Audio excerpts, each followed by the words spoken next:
Yes, people, welcome to Albert JTV Transfer Deadline Day. Before we get into it, ladies and gentlemen, let's hit the intro.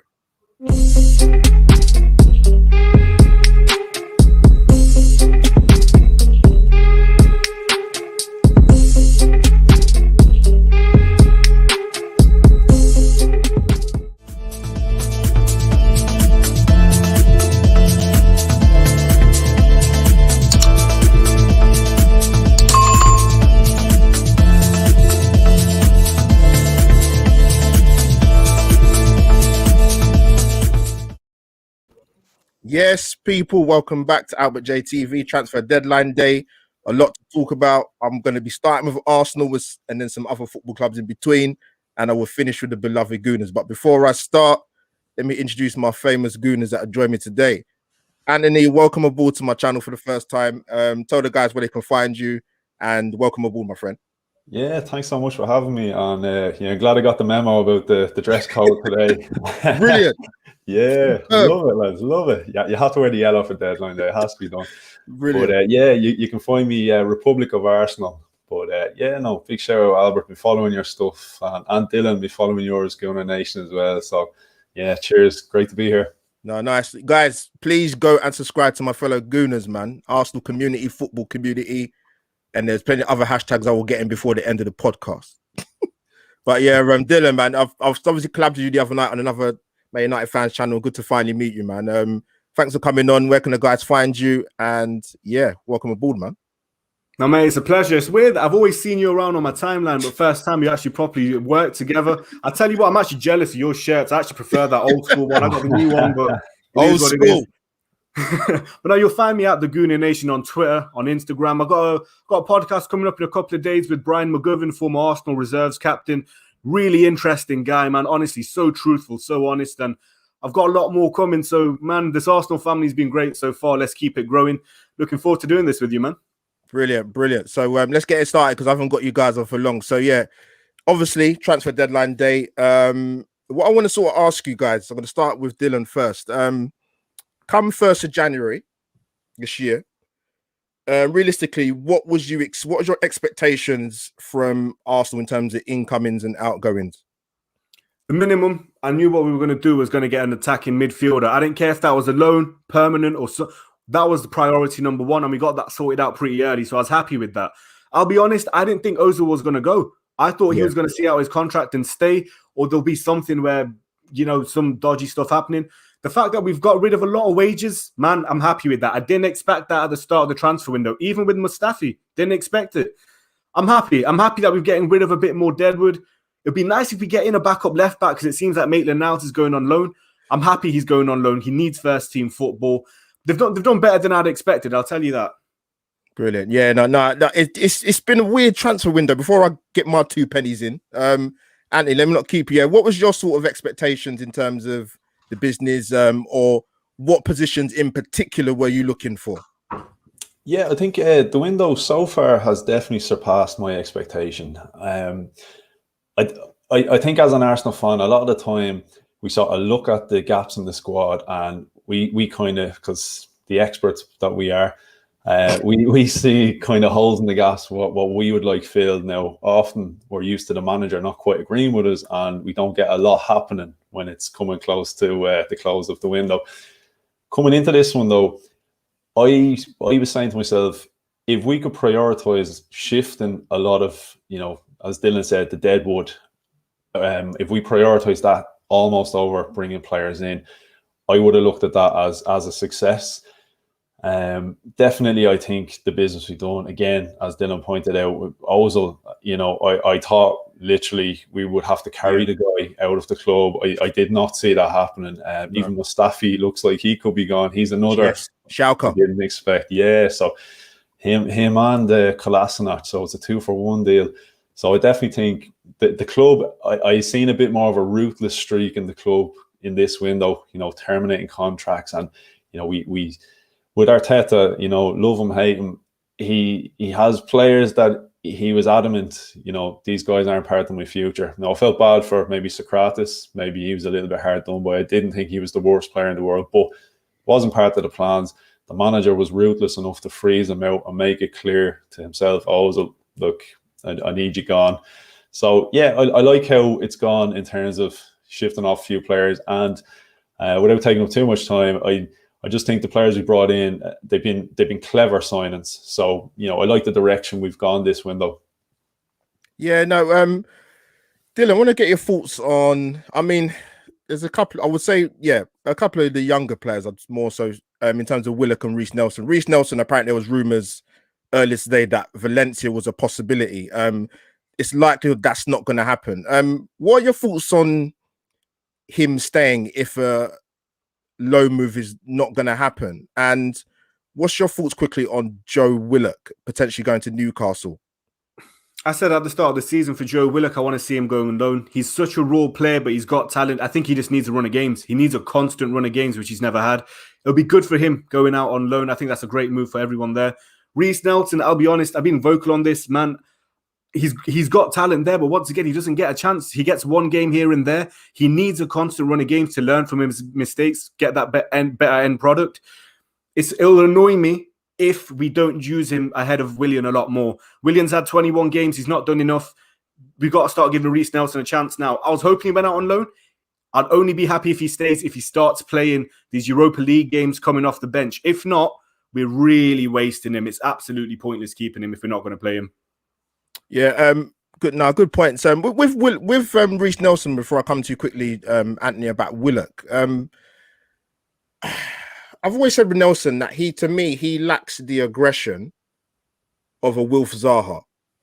I take the point. He's not obviously had a lot of opportunity, but then I always put it down to, is it a case of he needs more time, or is it a case of Mikel Arteta just doesn't think he is ready to cut the mustard? But and I'm coming to you about Joe Willock. Joe Willock, for me, I've said this countless times, he does the opposite of what he's supposed to do. So when he's supposed to shoot, passes, and vice versa, he's very infuriating. But then, you know, let me come to you. Let me get your thoughts on Willock. He's sort of, how do you see his development at Arsenal or lack of it? And do you think this is a good move for him to go Newcastle if it goes through? Yeah, I think in a sense, I guess you could almost tie Nelson into this as well. But my feeling with a lot of the young players is, I think at a club like Arsenal, the fan base especially, we don't often afford an awful lot of time, you know, for players to, you know, kind of hit the level that we want them to be at. And I think in a sense, while the youngsters had an opportunity to come into the first team and get minutes, like I know Willock played, I think it was 44 games in all competitions last season. Yeah. So he has had a chance. He's in a funny kind of a situation where he's obviously too good for, you know, under 23 football. He's probably too good for championship, but he doesn't seem quite good enough for not what we want him to be as a Premier League football player. There's definitely talent there, but as I said, I think it's fortunate they got an opportunity, but possibly a bit unfortunate that they're not quite ready for the opportunity. So again, you're going to have a bit more pressure, the fans on the back, and you know, the Arsenal fans can be like, you know, we've a great fan base, but like I said, I can be as impatient as anyone as well. You know, we want to see the results now. We're trying to chase bigger, better things. We want to see ourselves back in the Champions League. Unfortunately, these guys need time to develop, and the only way they're going to get that is minutes on the pitch. So if we're going to give them the minutes on the pitch and get them to develop, we're going to have to, I guess, cut them a bit of slack and realise it could take 2-3 seasons. I think it's smart by the club to send Willock out, you know, if they believe he is one of those players for the future that can make a real difference in our midfield. 100%. I think Newcastle's a great move. I think it's a club, again, when the fans are back in the stadium, it's a big club, you know, they fill that stadium. So he's got that big club kind of atmosphere to help him deal with playing the likes of the Emirates and that. Again, I think he'll get opportunities in Newcastle. I think it's a good side to play football. I think it's a win-win, send them out on loan. Like I said, if we do have, you know, aspirations of him having a future in our midfield, we get to have a good look at him now, you know, see what he's all about as a regular in a Premier League team. And then we make a decision, you know, his value may rise, or he'll at least retain a sale value if we decide at the end of the season, you know, he's not for us. And if he is, and he does well, then he comes back, hopefully, a whole new player. So, no, I definitely think it's a great decision. You got to get him playing. No, good points. Yeah, it's a weird transfer window for me because I've complained for years, probably about the last 6 years, to be honest with you. I always look at who goes out the door as opposed to who comes in. I want to see a revolving door at Arsenal for a number of years, but it's not happened. So, in that sense, I'm actually pretty happy the transfer window. I mean, like I said, Ozil went, Kolasinac went, Socrates is gone, Mustafi looks like he's going. To take into account, these are loan moves, so they're not all permanent. So there's still plenty of work for us to do, man. But guys, I want to get your thoughts on the game that's just recently gone against Manchester United. Got a few minutes left before I let you guys depart from my lovely channel. What are you guys' thoughts on the Man United game? Did you see it as a point gained or 2 points dropped? I'm going to come to Dylan first. So what was your thoughts on that game? Considering how the match went, and I said this before, I don't like saying it, but I would have taken a point before the match because I didn't know if we were capable of doing it. And considering the chances they had, considering we were missing a couple of players through injury, I think it was a point gained. I think Solskjaer looks at that and I think he'll be thinking, you know what, we could have made more of that. We did have our chances, don't get me wrong. I'm not too pissed off with a point, you know? Obviously, as time goes along, we want to win these big games, but under the circumstances, yeah, I'll take that point. But what's important, man, we don't let this drop against Wolves. Wolves is a tough game. We've got to get 3 points there as far as I'm concerned. If we don't, we can drop back to 12th place. So, yeah, let's take... We didn't lose. Big plus. Take that momentum forward against Wolves. Yeah, you know what? Before I come to you, Anthony, mate, I kind of thought it's a weird one. When I was doing my match review for that game, I I wasn't sure. You know what it was? If either team had won 1-0, I don't think I could have complained. It's one of them games. I don't think I've seen worse 0-0s, but believe me, the years I've watched football, I've seen some terrible 0-0 games. But Anthony, what was your thoughts on it, that game? Look, going into it, stupidly, I put everywhere social media, no, we're going to win this 2-1. And I went 2-0, mate. You want to know? No, this was me thinking, we're going to have a fit to play Bukayo Saka and possibly return a Kieran Tierney. Now, look, given the fact that we didn't have our captain, our goal scorer, Aubameyang, we didn't have Kieran Tierney, he's so important to how we play. We didn't have Bukayo Saka, who has arguably been our best player all season. They're three massive losses. We had a makeshift left back. We're playing against a team that hadn't lost an away game in over a year. Okay, they lost against Sheffield United the other night, but up until that point, they were on a good run. We were definitely underdogs coming into that. It was 9th against 2nd. We're still a team, despite having not lost now for 7 games.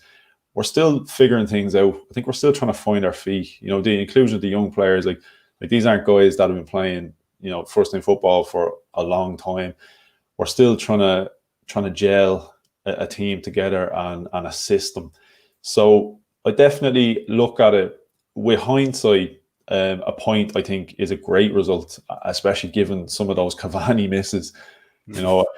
I was saying at half-time during the watch-along, I did a watch-along with the missus who's a United fan, and bad idea.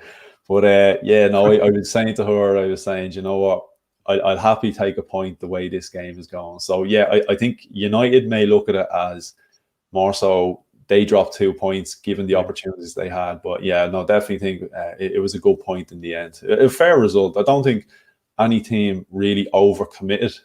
So, I'm happy to get out of it. Look, we maintained that unbeaten run, and hopefully we'll have a few more fully fit players coming back into the Wolves game.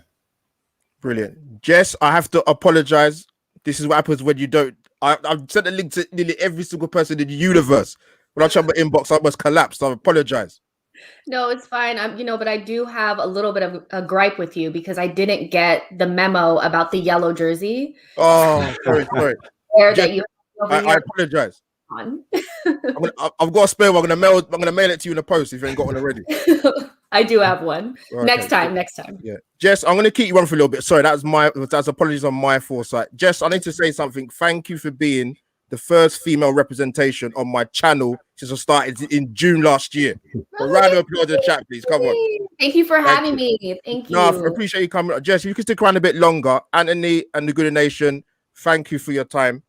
Guys, please go and subscribe to my Arsenal community, guys, and I will catch up with you soon. I'll speak to you soon, my lads. Always a pleasure. Thanks for having us on. Take care, mate. Jess, I'm going to bring in, I've got some other football clubs coming in to join me. So just bear with me. I've got some Liverpool lads coming in. Oh, how fun. I love it. We've got Callum coming in. Is Mick there? How are we doing? How you doing, guys? Yeah, can hear you. How you doing? Yeah, not too bad. Mick and Callum, thanks for coming in, mate. Thanks for having me. No Yeah, so I can hear a bit of feedback on my mic. So I might take it out. Can you hear me well? Yeah, I can hear you. Let me just turn on the volume on mine just in case it's me. Yeah, Okay. How do I sound? Is that better now? Can you hear me now? No, that's better. Yeah, That's I much hear you. better. Yeah, so that might have been me. Apologies. Yeah, so I finally got some Liverpool representation on my channel, man. I thought these guys were thinking, it's only Arsenal, man. They can't be dealing with this, the cycles, it's a bit different now. We're not as strong as we used to be.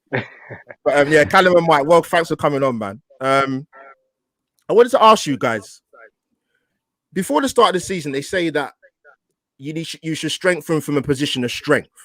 I know hindsight's a beautiful thing, but for you guys, do you feel there was any particular players you wanted or needed, particularly maybe in a defensive part of the squad or the team? I'm starting with Mick, sorry.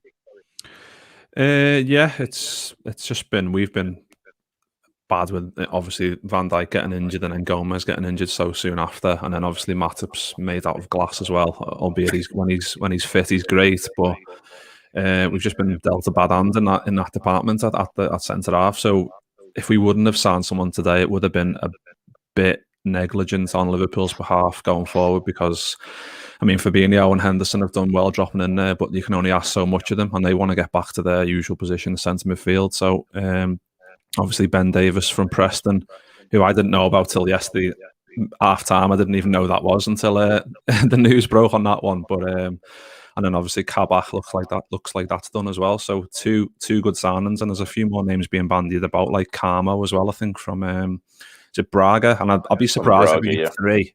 But 2 would just that'll be great, getting people back into positions, letting Thiago have a bit more freedom going forward. That'll suit me perfectly. Would you have been upset if you had gotten Mustafi? Be real. Yeah. Yeah. Well, it would have been another body, another name, another player to put in. It was all about getting players back into the proper positions for me. I mean, if we would have had to deal with Mustafi, it would have been fair enough. It allows Fabinho and Henderson to go back into midfield, but in reality, it wouldn't have added the quality we need back there, and I don't think that would have been a good one. But yeah, I think it's like a dominoes, isn't it? Definitely worked out. Yeah, we got rid of him, then you guys got the guy from Schalke, right? And then it all kind of worked out. So that's good. That's good. You guys really needed the defenders, like definitely, really, really badly. And like you guys said, like it'll give you guys an opportunity to maybe rebuild a little bit. You're getting some form in now. So it was strange there for a second, but I always kind of figured you guys would rebound. Like I never really thought you guys were gonna kind of stay in that. You guys have too many good players for that. So I'm glad that you guys went ahead and got those defenders. Not sure what's going on with Albert. He looks like he's a little stuck, so I'm just kind of here like. Sorry, can you hear me now? I can hear you, but you're a little. Yeah, that's better. Yeah, I'm putting out the microphone. I don't know what's going on with the thing, but yeah, I was going to say, with the centre backs, you see the guy you've been linked with today, was it Kabak? Yeah. Yeah. He comes from Schalke, who's apparently they're the sort of the lower ends of the Bundesliga. Is that a concern for you, or not really, because you need the numbers in? Callum, sorry. For me, so it's difficult to judge a player sometimes based on where their team is and their stats for the season. I know we're really heavily linked with him in the summer, and it looked as though we were going to bring him in the summer, but they never came to fruition. When it comes to signing a player, especially under Klopp and Michael Edwards at the moment, I'm kind of resigned to just give that player a chance and just let them sort of see through the time that they play, because we've got a really good transfer record in the last few years, so we're quite grateful for that. I think in terms of the goals they've conceded this season, I think if you go back and analyse all the goals, most of them probably haven't been his fault or couldn't have been avoided by anything he did. So I think the club have probably not done their due diligence because they've been probably rushed in getting these deals through. But I think they probably have done enough research and scouting to know that these are players that could potentially help us improve in it. And as Mike said, it's about getting players back into their correct positions and helping the overall team. So I think it was important that these two players came, and I'm relatively happy with Kabak. Yeah, I was going to ask you guys in terms of your recent form. I mean, I don't know how your fan base is, but you guys would have seen with the Arsenal fan base when it comes to Twitter. It's like Royal Rumble on there sometimes, to be honest with you, and it's weekly. So you see, with the recent form of Liverpool, I know you've got. I'd have ever thought you was out of the title race, to be honest with you, even with the slump that you had. But I would say what I wanted to ask you is, do you feel you're back in the title race, or do you think you might be a bit short just because of the long-term injury to Van Dijk and also Diego Jota? Callum, sorry. A week ago, I'd have said yes. I think we're out of the title race. Now, I think we're in it, but the Brighton game is massive. We have to get 3 points in that game and then go into a position whereby we can be within 4 points of City if we beat them, even with their game in hand. So I don't think we're out of the title race. So effectively, we are still in the title race, but I don't think the injuries to Van Dijk will be as impactful as it currently is because we've just brought in two defenders. Diogo Jota is a player I think we do miss. We saw with Origi in the West Ham game. Origi didn't have a bad game, but you wouldn't say he really made an impression on the game where you think to yourself, oh, you could start the next game and really do something. Whereas Diogo Jota was pretty much doing something impressive in every time he was playing for Liverpool. So, and just having that extra man who can put some pressure on the front three as well, just to give us a bit of stability and also a bit of competition up top was really good. But I think if we beat Brighton and go into that City game 7 points behind, if they win their game in hand and we can beat them, then the title race is definitely on. If City beat us, regardless of the result against Brighton, then I think the title race is over. Wow. Yeah. Okay. Mick, I was going to you. I just wanted to mention how I met Mick. We got together on the Villa Together greatest ever Premier League 11. And I must say, I was a bit disappointed only to get 3 Arsenal players in that team. Wow. Yeah, I gave you. Who did I put in there? I think I put Vieira in. Yeah, we said Vieira, Steven Gerrard straight away. Yeah, everyone else wasn't putting Gerrard in, and I wasn't having that. And obviously, you backed me up, so that's why I've came on today just for that reason alone. No, I appreciate it, but personally, I think Tony Adams should have got in there, but that's just my own personal opinion. But yeah, Mick and I want to ask you, because you know what it is. I think Jess will probably want to chip in as well. With our fan base, I think there's too much emphasis on a lot of sentiment towards a lot of the players at the football club. What do you make of the job Arteta's done? And what were your expectations as a rival fan? Banter aside, by the way, what Arsenal would do this season, starting with Mick. It's difficult, isn't it? Because he's took a job there that he's expecting to do great things pretty much instantly, and he's got a good team there, but you need to have a bit of patience. I mean, Chelsea have just got rid of Lampard after way too little of a time to really have an impact. I know Lampard spent a lot of money, but you can't just expect wonders. And like Klopp didn't provide silverware, obviously, albeit getting to finals and whatever, but he didn't.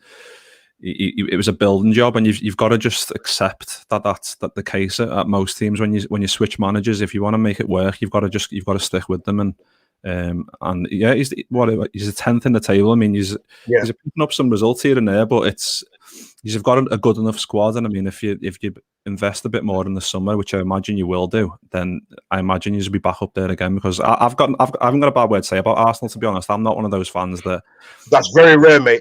Yeah, I don't mind Arsenal, to be honest. I've always, obviously, great teams in the past and whatever, and he's back in the 2000s, he's always battered us, so I didn't like you back then, but I'm a bit happier now that we're winning Premier League titles and whatever else. But I've always liked Arsenal, so I wish nothing but well for Arsenal, but you just need it. It's like Liverpool, like you need to identify the targets you want, and like with Klopp, he won't take second choice. He wants once he wants his choice, he gets that choice. I think that's what Arteta needs to do in regards to certain players. Signing Odegaard was a good one. Getting Ozil off the books was another good thing. He didn't play. Massive. Frees up major wages and a bit more money for you guys. So that was a step in the right direction. I think it's just the little steps like that you need to keep taking. That, I mean, you're gonna have more bad days than good probably in this stage in time, but it can only get better if you keep the same man in charge and if you think he's the one that can take you to the higher positions in the league. Yeah, no, I appreciate that, man. Callum, what's your thoughts, mate? I'll be honest. I've had a love-hate relationship with Arsenal. Being a Londoner myself, I've grown up and a lot of my friends and some family members are Arsenal fans, and school days were really tough for me. I'm not going to lie. I was at school when you guys were doing the Invincibles, and you had Henri and Vieira, Pires, Ljungberg. It was rough for me in school, but now I'm smiling. What I will say, I do see a few similarities between when Klopp first came in and Arteta being at the club. What I feel that you're doing at the moment, which is really smart, is you're getting some players who are on really high wages off the wage structure and the wage bill, and just re-establishing what you need to give to certain players. And again, by clearing out the wage structure and getting some of the high earners off, you can bring in players who are better suited to the style and players that Arteta actually wants at the club and will use. I think the difference that Arsenal have in comparison to Liverpool, which I think will make it a bit more difficult, is Klopp was more of an experienced manager, but also we had a lot of players we could sell for high value prices and then reinvest that money. Yes. I don't know if Arsenal have those players that you're able to do that with. I mean, you look at players like Lacazette. I don't know if you get that much for Lacazette, even if you, I mean, that's if you wanted to sell him. But with us, I mean, we had players like Coutinho, even Benteke fetched us good money. Ibe got us good money. So I don't know if Arsenal would be afforded that luxury. But and again, I don't know what's going on in the boardroom, whether you have more money than most people are led to believe. But I think it will be difficult, especially when you have your likes of Man United, Chelsea, and Man City, who are willing to throw money at their projects as opposed to build slowly throughout the season. No, I appreciate it. I like to get other fans' view of Arsenal, because when you try and talk to or have a rational debate, should I say, with your fellow peers, it turns into full-scale warfare. Or banter. Yeah, it does. And the Ozil thing was, to me, it's not even a case of whether you're Ozil in or Ozil out, but I just thought it got to the point with him, and Jess might want to come in, where it just needed to go, man. Like it's the wages thing and the tweeting during games and bigging up players during it. Just, to me, I found it embarrassing. Jess, you want to come in? Sorry. It was embarrassing. It just became more of a spectacle, and we all know that Mesut Ozil is a legend of the game. You know, he's an extraordinary player, but ultimately his PR battle with the club has been a distraction. You know, so I think we're just clearing the air, and I think not only like Ozil, getting him and Kolasinac, Socrates, and Mustafi off of the books is not just good for us emotionally, but it's good for us financially. So I think we're making the right moves. I do think that we're in the beginning stages of a rebuild. So Arsenal fans need to be a little bit more patient. We tend not to be patient and we tend to be spoiled, but we're actually in a rebuild. We're doing the right things. I've never seen us get rid of this amount of players like that, you know, so it's a good thing. We're a long way off. You know, we're somewhere at the moment with all the, you know, the teams with games in hand, somewhere in between probably 8th and 12th. That's pretty much the range that we're in. And before the season, I thought that we come in between, after transfers, I said between 8th and 10th. Yeah. We're not there yet. You know, if we're realistic, we're in a rebuild. We just need to be patient. But, you know, just like the guy said, like, we have similarities with the Liverpool project. The main difference is Arteta doesn't have as much experience. So it may take him a little bit longer, but we're committed to Arteta in the long term. So as long as we keep, you know, going in the right direction, I think we'll be fine. But we have to be patient. Yeah. Before I you know what? The thing is, I was ready to get my taxi to take some of these guys to the airport. I'm ready. I'm done with some of the players at the football club, man. I'm being serious. But no, Mick and Callum, I'm going to let you go. But thanks for coming on. Before you go, what's your score predictions for the game against Brighton?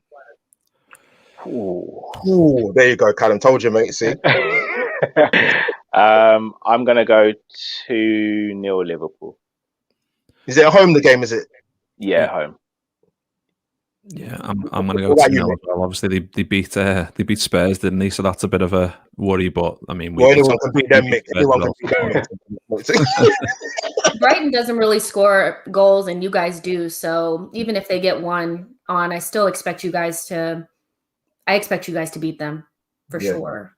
Yeah, I'd be shocked. I'm going 2-1 for Liverpool. But Callum and Mick, I want to thank you for coming on, guys. Where can the guys find you to subscribe to your stuff? Listen, before I tell anybody to subscribe to the channel, I have subscribed to their channel, so I don't want to be telling people to do something I haven't done myself. You can go and check Mick, Callum, if I have done it. Trust me. So where can the guys find you before you go? Callum, sorry. So I'm on Team Coppish, which is on YouTube and Twitch and all the social media platforms, and then at Callum Sanderson on my personal stuff. Cheers, my bro. Thank you for coming on. Mick, where can the guys find you, my friend? It's the Copeye Podcast on YouTube, on Twitter, Instagram, Facebook as well. All the same. Yeah. My football community, you've heard it here. Go and follow them and support them. Guys, I appreciate coming on. Callum, Mick. Thank you very much. Thank you, man. Much appreciated. Take care, guys. Take care, guys. Yes. Before I get my Villa guy to come on, what have you made of the transfer window today? Mark out of 10, should I say? I give it an 8. You know, I think it can't be a 9 or a 10, obviously, because we're not going to bring in a left back at the moment, and I think that's what we needed. But in terms of getting rid of some of the dead wood and securing some positions like bubble wrapping Smith Rowe by getting Odegaard and getting in a backup goalkeeper, so we're not playing Runnerson in the Premier League, I think I'm ecstatic. It's January transfer window. It's a strategic window. It's not a push, a pushing window.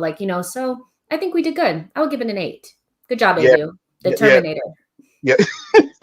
Well, guys, if you're watching it in the stream, smash the like button, please. Continue getting your comments in. Thank you for the support. I'm going to welcome my Villa counterpart. Jude, how's it going, mate? Hi, I'm good, thanks, and thanks for having me on. No, I much appreciate it. It's a very, very last minute, so I appreciate your time for coming on, mate. So Villa, I want to ask you, mate. You got a good result in your last game away to Southampton, 1-0. You've signed Morgan Sanson, I believe.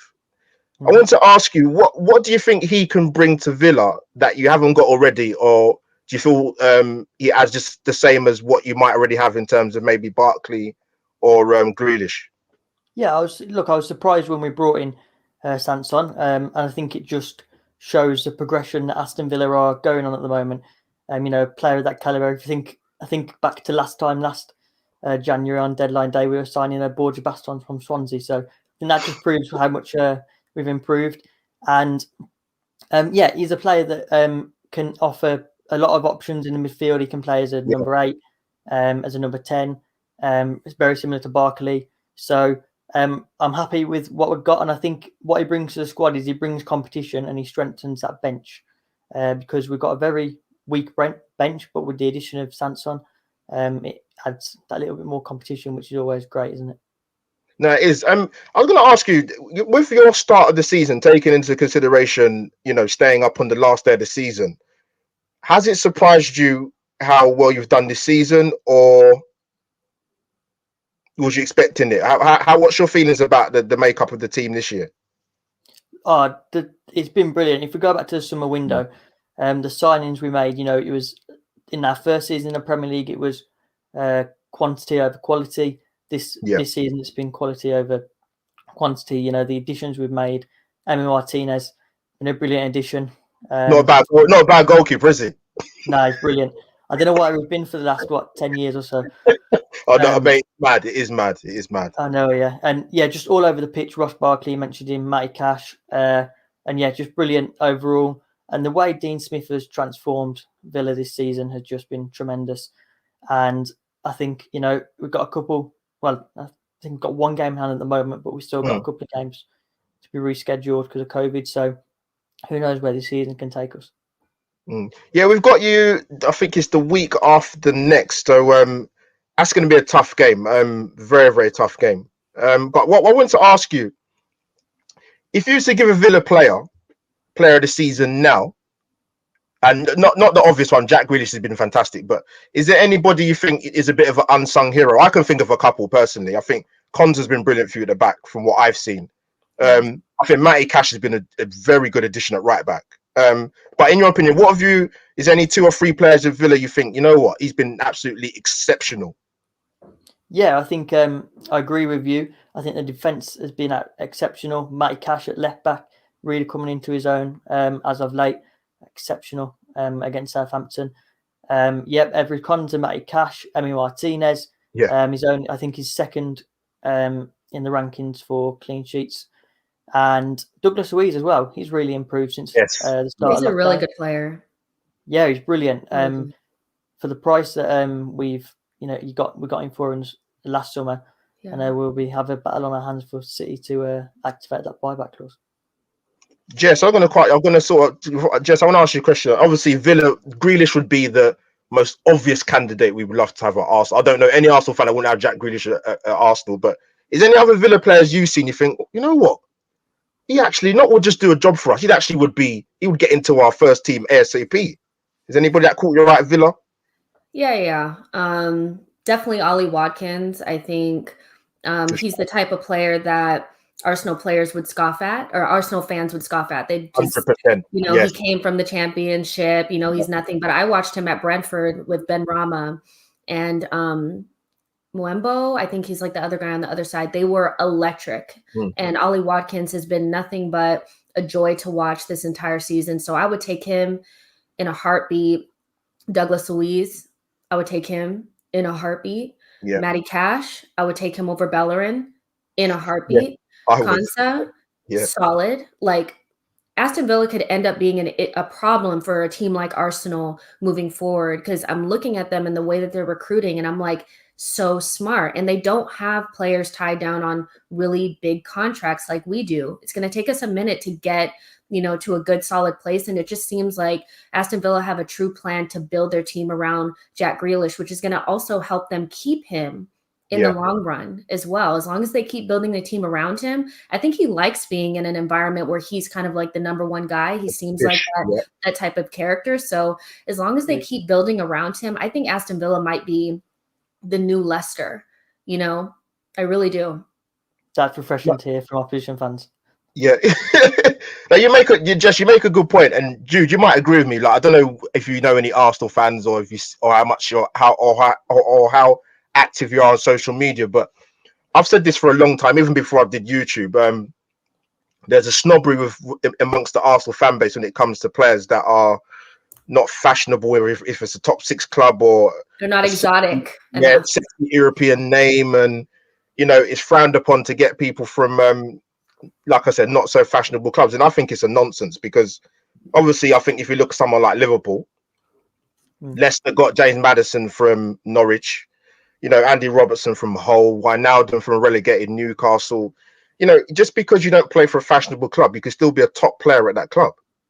I would love to get a Basuma from Brighton, for example. That some Arsenal fans are in horror when you mention that guy's name, but I just don't get it. But yeah, Jude, I want to ask you a question. What have you made of Arsenal this season? And obviously, what have you made of Mikel Arteta? Obviously, with it being his first job, I know he's been in the job over a year, but what do you make of Arsenal this season, mate? As an opposing fan, I think you struggled, didn't you, at the start of the season? And that was very evident. You suffered a lot of criticism, and a lot of people were talking of Arteta going. But I think as of late, isn't coming to December, you've really kicked on. You come into some form. You made a great addition, in my opinion, in Odegaard. I'm surprised about. Well, there's always talk about Ozil, isn't there? He's obviously gone to Fenerbahce. Always, yeah. So yeah, I think you'll be okay this season. I think you should be in those European spots, maybe a push top 4, but I think Europa League, and you've got a route, haven't you? So yeah. Do you think? Where do you think Villa? Where are you sitting in the league at the moment? I was thinking, where do you think a top 6 or a top 8 position is out of the question, or you still think you're a little bit short? No, I think I do fear, if we mentioned Ollie Watkins earlier, if he gets injured, we're one. Yeah. Well, in my opinion, we're one striker short, and I'd like to have seen us sign a striker. But the difference with Villa this time around is Villa will only sign a player if the deal's right. That Morgan Sanson deal, we robbed Marseille due to the French league and the position they're in at the moment. £15 million pound, absolute steal. So I'd like to see us bring in another striker, but that hasn't obviously happened. But no, I think going back to your question, top 8 is realistic. I think we'll finish 8th, but it would be nice to see us get European football. Or we just delay it a year, then get European football next year, then we can all go and travel all over the world to see Villa. Yeah. Dude, you still got 4.5 hours to get a striker, man. Stranger things can happen, man. Yeah, it wouldn't surprise me, but no talk yet. Jude, I just want to thank you for coming on last minute, mate. But before you go, who's your next fixture against, mate? Sorry. West Ham, Wednesday. What's your score? That's going to be a good. What's the score prediction for that, mate? Going to be a tough game, isn't it? West Ham are in fine form. I will go with 3-2 Aston Villa. Ooh. Right, I'm gonna have to check my Paddy Power account, man. I might get a bet on. I'm not too sure yet, man. I might do. But Jude, before I let you go, mate, I want to thank you for coming on. But also, where can the guys find you for any Villa content or football content in general, mate? Yeah, so I'm an aspiring young journalist with cerebral palsy, trying to prove that no matter the disability, you can still do something you love. On YouTube, all social medias, all Jude's Journey. And I've just hit 1K subscribers on YouTube, so thanks for that. Guys, you hear that? Go and subscribe to my guy, man. This is the football community. Yes, we love Arsenal and you have a passion for our club, but you know what? Let's support the football community. But Jude, thank you for coming on, mate. I'll most definitely come and check out your channel and subscribe when I can. There's so much YouTube content out there. Sometimes it goes in one ear and out the other. There's so much to go through. But yeah, big respect to you, man, and keep on doing what you're doing, mate, and keep striving. Thanks, mate. Cheers for having me. Take care. Yeah, see you, Jess. Bye-bye. Take care. There you have it, guys. Great guest, man. Great guest. Jess, so what I wanted to ask you, apologies again for not sending out the live stream in the first place. But what did you make of the Man United game? I put it to the guys earlier. Was that a point gained or 2 points dropped in your eyes? Oh yeah, point gained for sure. Everything considered, the players that we had unavailable, the fact that they're 18 games unbeaten away, and the fact that they played their strongest lineup against us and they're the second best team in the country. Yeah, point gained. Like, we have to understand, like, we're nowhere near where we need to be. We're just hitting some decent form. So we can't expect to beat every single team. Now, the next 3 games are really important for us. That game against Manchester United, I thought was one of our best games this season. We just needed to score a goal. Keep talking, sorry. Yeah. There you go. Yeah, those are our next 3 games. So without Saka, without Aubameyang, and without Tierney, we were able to tie 0-0 with a very strong Manchester United side. So for me, I think that is progress. I know that other people don't see it as progress, and we should be, we should be fighting for Champions League, but we're not. So let's just be real. Now, the next 3 games against Wolves, Aston Villa, and Leeds, Jude was just, talking about how they aspire to be in the top 8 this season. Yes. It's tight. It's really, really tight. And I think if we win our game, we can end up in 6th, but based on if certain people drop points or not, we can still drop right back down. So we're not where we need to be. We need to catch up. I would say 7 points out of the next 3 is ideal, if not the 9. Anything less than that, we're really slipping into that, we're going to get caught in that mid-table 10th to 12th place. So I'm not really worried about that Manchester United game. I thought it was a really good game. Southampton was our best game of the season, in my opinion. Manchester United was the second best game. It showed me that we can really compete and play with some fight and organization and confidence against the best teams in the country. And that's what you want to see from a team in rebuild. Yeah, no, just good points, because I thought the Southampton game was a much more complete performance. I don't remember too many games this season, maybe Chelsea at home, where there was a level of consistency, not just good for the first 20 minutes and poor for the rest of it, or good for 1.5. There was actually, I thought there was more of a continuous good play from Arsenal in that game against Southampton, and definitely against United, but in a very, very different way. We've got the second best defensive record in the league, which is unbelievable to say, to be honest with you. Which Arteta doesn't get as much credit as he should get from the fan base. Like, we were complaining so much in the beginning of this season about how we lacked offense and all we did was defend. The principles and the foundations that he has instilled at Arsenal from the moment that he got here is starting to show up now, with Holding, David Luiz, Marie, Bellerin, Tierney, Cedric. No matter who's back there, we are a solid unit at the back and we defend as a team. So Arsenal fans, we really need to be, looking at Arteta in a different way. He's preparing us for the future when we want to push for top 4. Yeah, 100%. Guys, if you're watching, hit the like button straight away. Smash the likes. Yeah, smash them, man. I've got my guest panels, Twitter feeds going along the bottom of the screen. Please go and follow them. Just let me give you an introduction before you've got another 3 minutes before I let you go, unfortunately. But okay, where can the guys find you for your amazing content and your talk about Arsenal? Oh yeah, guys. So if you first follow me on Twitter, I have a really fun Twitter account. I love to do polls and banter and just have fun with my followers and all that kind of stuff. So you can follow me on Twitter at It's Jacinho. When the comment goes down, you'll be able to find it. But It's Jacinho. And then I do a show called She Knows Arsenal on the Bearded Gooners channel. So if you go into YouTube and you put in hashtag She Knows Arsenal, all of my content will come up and you can watch my post-game shows as well as extra episodes. We just did a transfer deadline day show before I came here. So you can watch my content there. And we're also on Apple Podcasts and Spotify. So find me there. See, people, there you have it. Jess, it has been a pleasure. I've had you on for longer than I wanted to, but I'm not complaining because I'm glad you came anyway. But no, I appreciate your time. And I'm coming on your channel sometime soon. I've got it in my calendar, so I will not forget. Trust me. I want to say you're on for the Villa game, but I'll check. I'm pretty sure you're on for the Villa game. So we'll definitely talk then, and we'll coordinate outfits since you didn't give me the memo on the yellow. I profusely. All right. I'll talk to you soon, Albert. Thank you so much for having me on the show. Thank you, Jess. Bye, everyone.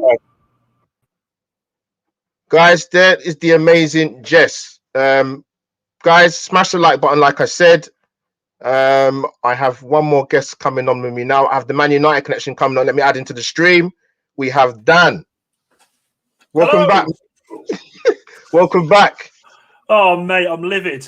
Do you like my studio setup? Black. Got the old transfer day deadline colours on. I love it, mate. I'm absolutely loving it. You're gonna have to excuse me. I'm really rushed at the moment. I've driven from Manchester to West Brom today with Phil Jones in the car. Got to West Brom. Ollie calls and says, no, we're keeping him. So I've had to drive him all the way bloody back, mate. I joke. How are you? You all right? I'm keeping well, mate.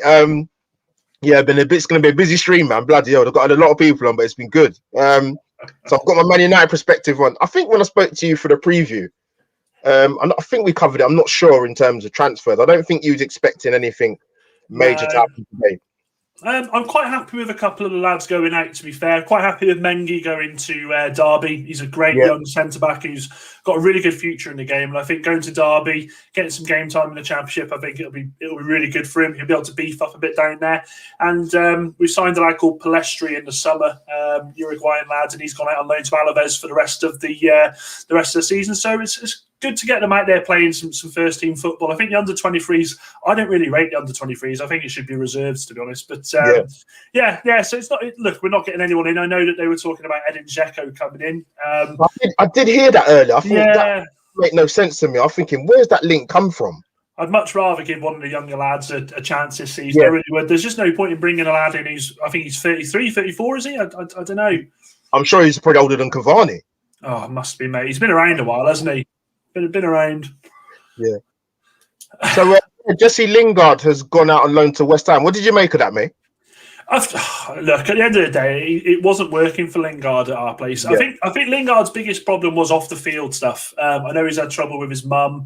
I know he's looking after his sibling at the moment. But I kind of felt like it was sort of a good for all parties. To be fair, with Lingard going, he'll go to West Ham. He'll play some football there. He could do really well there. Hopefully, he does really well there and bumps up his price tag for us. So we'll see. Brilliant. But Dan, before I ask you any more questions, guys, smash the like, as I keep saying, subscribe to the channel, follow my guest panel on their social medias, which is going along the bottom of the screen. But before we carry on with the rest of the stream, you guys should know what to do by now.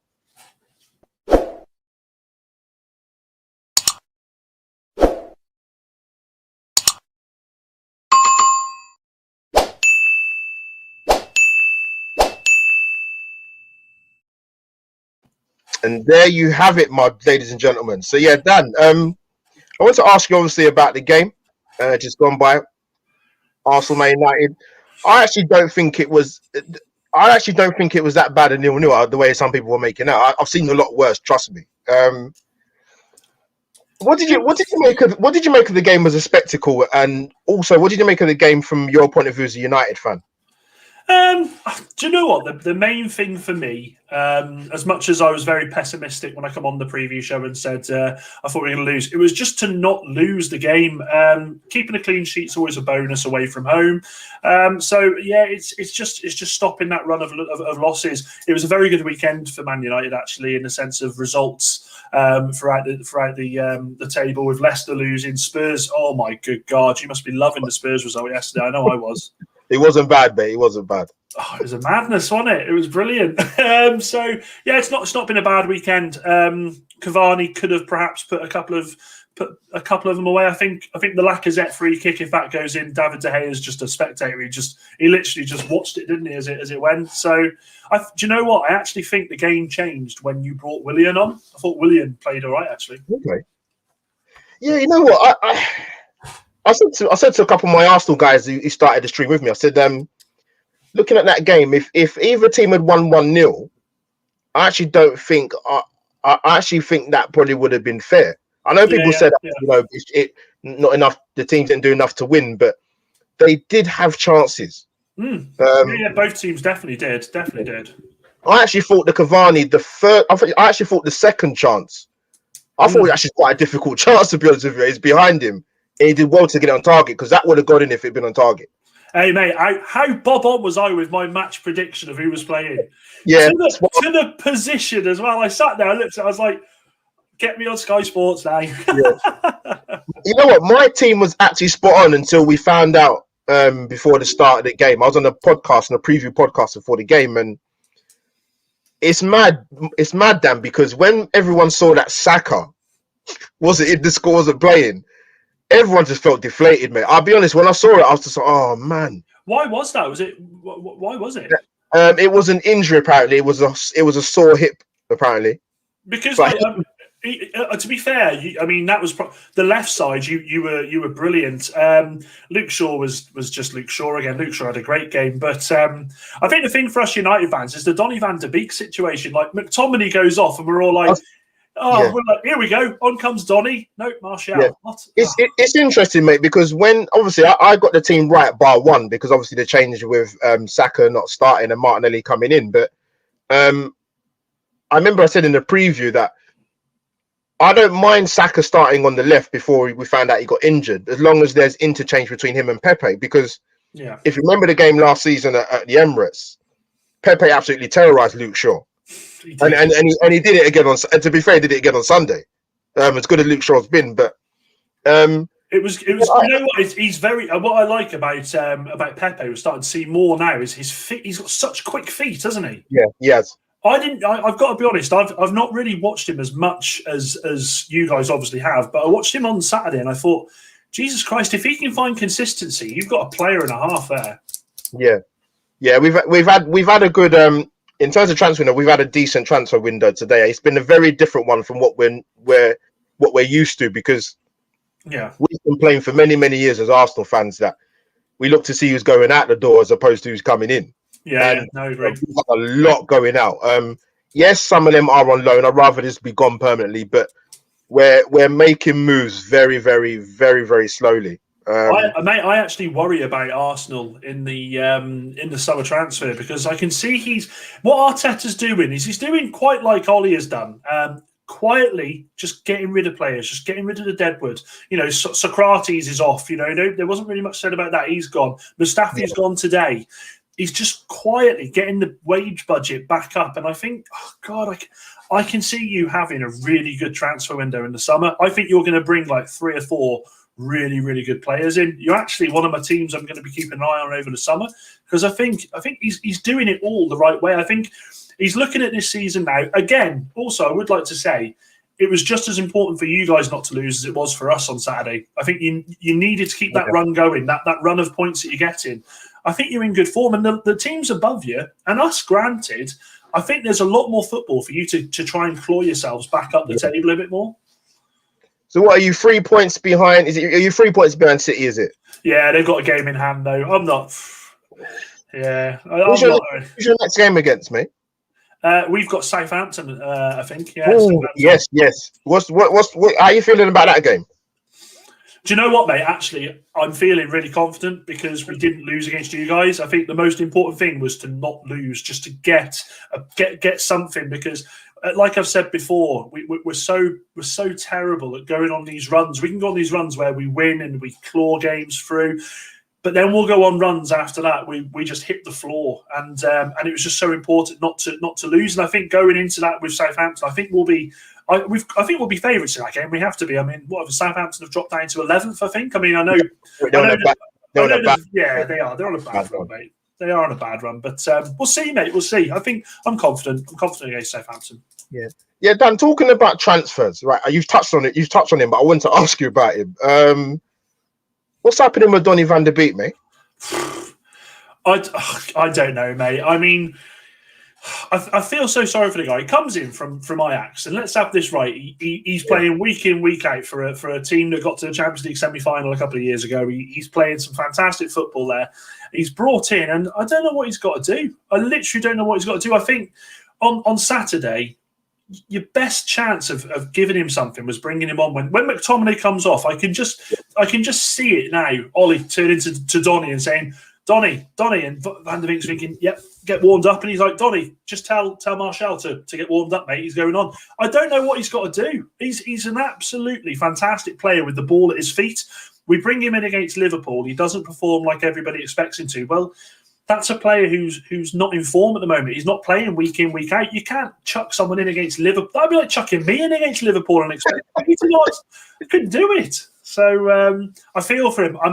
The talk is that they're sort of bringing him up to speed in the Premier League, ready for next season when Pogba goes. But I think that's the biggest load of rubbish I've ever heard. You know, I don't see that. You sign a player because you think they're ready now. Fair enough if he's 17, 18, I get it. You're bringing him in, bringing him up to speed. But you play him now, it's like that Diallo we've just signed in. We brought him over now in the January, and he's playing under 23s against Liverpool. And they're like, oh, he scored a brace on his day. Well, of course he's going to score a bloody brace. He's playing kids. You know, he's played in the Champions League. It's Christ, I don't know what they're doing, but we'll see. We'll see. Yeah, you know what? I think maybe you tell me if I'm wrong. I mean, you obviously Man United more than I do, but I looked at it and thought they didn't get Grealish in the summer. Pogba didn't leave. Yeah, we'll get someone in. Maybe there's not as much, but who's a bit more affordable. So you got Van der Beek. That's the way I saw it. I think you bought him just for the sake of buying him. I don't even think it was Ollie's signing, mate. I don't even think it was Ollie's signing. I feel like it was Ed Woodward said, look, I've got you a player. You wanted Grealish. You wanted Sancho. We certainly weren't going to spend 90 to 100 million on him. Here's Donny van der Beek. Do with it, do what you want with him. I just kind of feel like that's been United's biggest issue for so many years.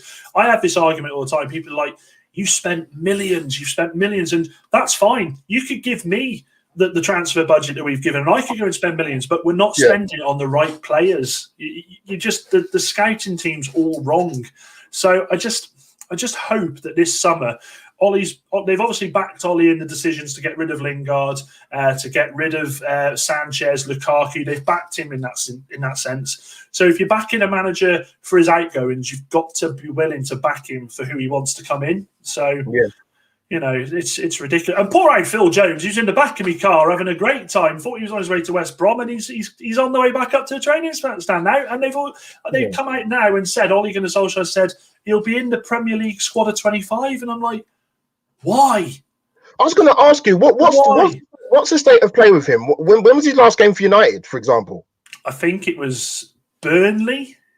I want to say Burnley when we lost 2-0. It might have been, or it might even have been Sheffield United last season when we lost, when we drew 3-3.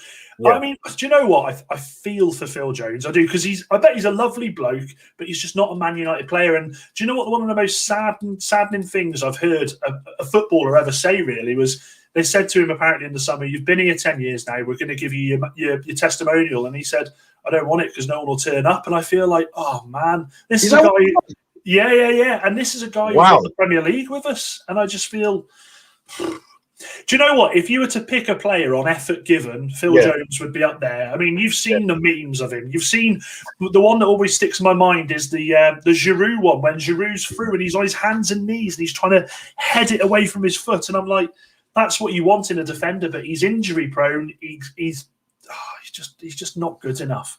He would do well at a West Brom or a Newcastle. I really think if he went there, played week in, week out, he'd look all right. But I mean, and people forget he's only 28. He's still 28. He's got a big contract to United, though, hasn't he? They signed him on a 5-year deal 2 years ago. I mean, like 150 grand. Honest to Christ. He was linked. He was linked with Newcastle. I've got a Newcastle guy coming on. He's coming on. He was linked with Newcastle. I don't think they were too happy, to be honest, mate, with that link. Mate. But do you know what, though? He'd have been, and to the Newcastle guy who's probably going to follow me, this isn't a dig at Newcastle, but he'd have been perfect for Newcastle in the sense of injuries. Yeah, go on, John. John was like, no. Let me finish. I don't think ability-wise, but just for pure injury-wise, it's the perfect player for Newcastle, because that's all Newcastle buy, isn't it? They buy these players and they're injured and they get injured and injured and injured. So he'd fit your ethos there. John, welcome to the chat. Thanks for coming on, mate. Appreciate you coming on. As soon as that camera went on, I was like, oh, just. No, you got a lot of love there, Big John. Yeah, Big John's in, man. John's in, mate. He's here. Dan, before I let you go, I want to firstly appreciate you coming on again, mate. Always good to share a platform with you. No worries. Dan, what's your predictions for your game against Southampton? Is it Southampton? Is it you got? Southampton. Palace tomorrow and Southampton on Saturday. Right. Dan, what's your predictions for your game, mate? I think 3-1. 3-1. Oh, okay. Sorry, John.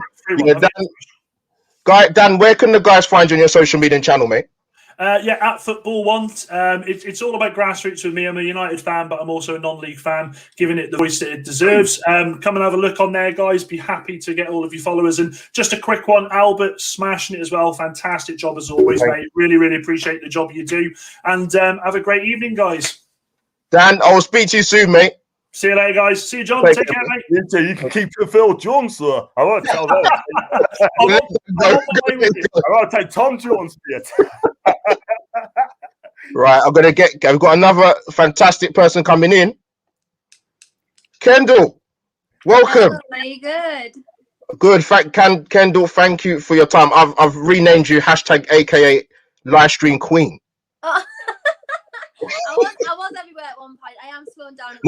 No, I appreciate it, because your inbox must be about 50 million pages long. So I appreciate you coming on. Honestly, no, it's not even that at all. Genuinely, it's just because I'm slowing down now because obviously I am presenting now, so I've got to slow down. I've got to calm down with all the live streams. As much as I love them, as much as I enjoy them, I have really got to slow down now. No, but Kendall, I have to give you a shout out. I was obviously had my fantastic female gooner Jess come on first. Gooner to come on my channel, lady representation. You are first non-late representation from our other club coming on, so thank you. No, you're welcome. Thank you for having me. Well, I'm glad to get you two on, actually, to be honest with you. You know why? Because we can talk about Newcastle getting 3 points in their last fixture. Yeah, bit of a mad one, that wasn't it, John? It was It was. I mean, you know what it was? Everton thought he was going to play 5-4-1, and when he found he was going to play 4-3-3, and that's a shocked Everton, big star, and they were shocked. And we just beat them on the day. I think we deserved to win that game. Yeah, do you know what it is? If I'm going by what I've seen this season in terms of ridiculous results, let me rephrase that: redonkulous results this season.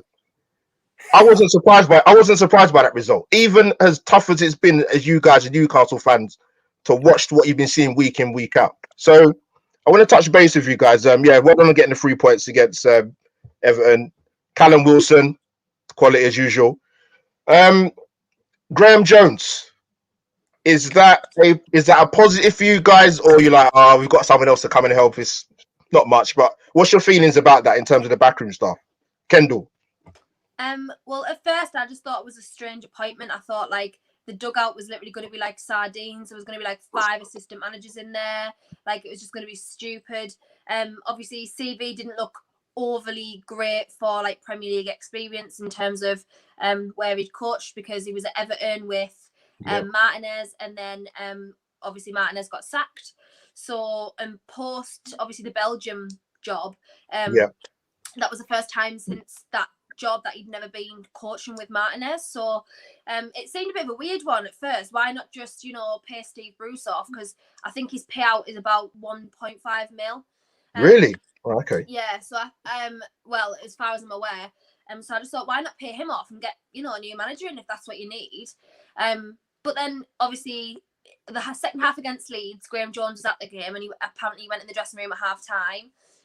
Came out second half against Leeds, looked really, really good considering we lost the game. And then obviously against Everton, playing a formation we'd not played before, that we've begged to play 3 up front for months.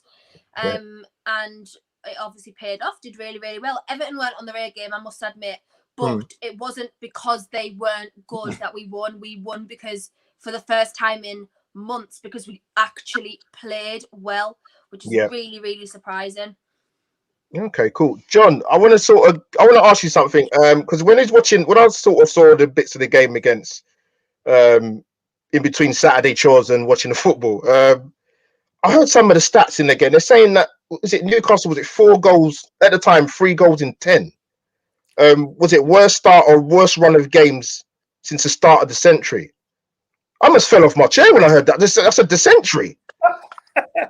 I mean, listen, Arsenal have broken some records this season, trust me. But when I heard that, I said I couldn't believe what I was hearing. But John, I want to ask you, come sort of January 1st, in terms of obviously the transfer window's open. I'll come to you as well, Kendall. Realistically, what positions did you feel needed strengthening if you was going to bring anybody in?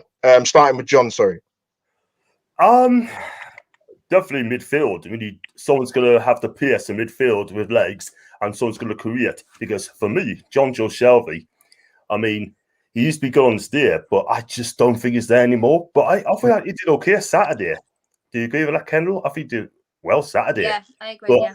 And basically, it's just it's definitely midfields we need, and we could do another right back as well to cover for Manquillo, because I just do not rate Emil Crap at all whatsoever. I call Emil Crap because he is absolutely awful. Because I watch a lot of Serie A football, and he used to play for Bologna, and he was terrible. And when they bought off, please no. But we needed a right back because you lost Yedlin. He's gone to Galatasaray, and it's just the 2 midfields, some with creativity and someone's got that driving force in midfield. Because for me, Hendricks, I don't know what he brings into the team. I don't. But he did okay Saturday. But I thought he was poor when he joined us. And he doesn't offer anything. He doesn't offer an out. It's like playing with 10 men all the time, Yeah. Isaac Hayden, class at midfield. I love the guy. Every time he plays, he gives us a 7, 8 out of 10 every week. And John Joe Shelby, when he's on it, but I don't think he's had a good season for me. But we need a midfield. Yeah, you see with Jeff Hendrick, I mean, you guys watch Newcastle more than I do, but it's strange because when he was at Derby and he got the move to Burnley, for me, that didn't make sense. When I see the type of player Jeff Hendrick is, I thought, Burnley? But then when he went to Newcastle, I thought, okay, you know what? That's not a bad sign for him. But listening to you guys, are you not impressed with Kendall, or are you kind of 50-50 with Jeff Hendrick, or are you like, nah? No, absolutely, fully agree with everything John said. I don't know. Still, I mean, yes, he had a relatively decent game, probably the best game he's ever had for us against Everton. But I just don't personally see what he offers in that area over certain other players. Like, for example, I mean, if you're going to play midfield three, like, I don't understand what he offers there over, like, say, Matty Longstaff, for example, who I really like Matty Longstaff. I don't think he's had the dues and, you know, the game time that he probably should have. But I don't. I'm still on the fence about him. I'll see if he does anything else. I'll see if this form kicks on and if he does as well. But I think we obviously definitely needed a midfielder. We've been in for the past couple of days. Idrissa Guy or Gay, however you say it. Yeah. Obviously, he's turned us down. We're in for Joe Willock today, which I'm assuming is probably going to be done by the end of the day. If we're going to get anyone in, Chowdhury is staying at Leicester because there was kind of a chain going on where Shalabar was going to Watford. Yeah. Or he was going elsewhere. He was going to put out my head. Yeah, I know what you mean. And then there was like he was going. Someone was leaving Leicester to go there, and then like it was something like a weird chain, but that's gone now. That's finished. It's not happening. So unless something else happens later on today, I can't see Chowdhury coming in either. But I have a really, really like stubborn grudge against him because he made a horror tackle on Richie. I don't know if it was last season or the season before, and it could have very easily been career ending. So I've got like this big grudge against him now, and obviously Richie's not leaving to go to Bournemouth, so that's the vibes and, you know, the atmosphere. There's already going to be like a bit of a weird thing there, so I don't know, but I think midfield was obviously the straightaway option that we needed, and everyone's gone now, so we're left with Joe Willock, which maybe you can tell us more, but I don't know. I'll give you my honest assessment. I'm not going to give you no rubbish. I'll give you my honest assessment. Believe me. But before I ask you two guys, my next thing I'm going to ask you, people, please go and support my football community. Kendall and John, go and follow, subscribe to their channels. And yes, before anybody says it, I have to subscribe to every single person who's been on this channel and who's talking now. Trust me. But yeah, you know, I want to ask you at the start. I want to ask both of you really expectations before the start of the season. Where did you think Newcastle would sort of finish or this season? And also to add a bit more context to it, what are your feelings about Steve Bruce from his appointment till now? Starting with John. For me personally, I never wanted him in the first place. I'm honest with you, you know what I mean. And also, I mean, Ken will agree with us as well. I mean, I wanted him gone at the end of the season after Liverpool, because if he stayed, he would have got us in trouble. He would have got us relegated because the players are not playing for him. He's lost the players. I said that months ago. I'm getting people on Twitter having a go at us and say I'm talking absolutely rubbish, which I wasn't. They're just not playing for him. John, that's Twitter for you, mate. Yeah. It is what it is, man. Yeah, go on, mate. But listen, I mean, just as well, Graham Jones has come in and played this 4-3-3 formation, and I think that's the way to go going forward. Because if he hasn't come in, I'm pretty sure, like I said earlier, Steve would play a 5-4-1, and we would have lost that game on Saturday. So I think he would have took us down this season, and I hope, from Steve's personal point of view, I think he should walk and get Graham Jones to take over until the end of the season and just go from there. But yeah, listen, we play well Saturday. The players are happy. And Miron's absolutely magnificent on Saturday. Do you agree with that, Kendall? He was absolutely fantastic Saturday. He was brilliant. And Wilson, 2 goals. And the players are just playing the right positions and they look happy.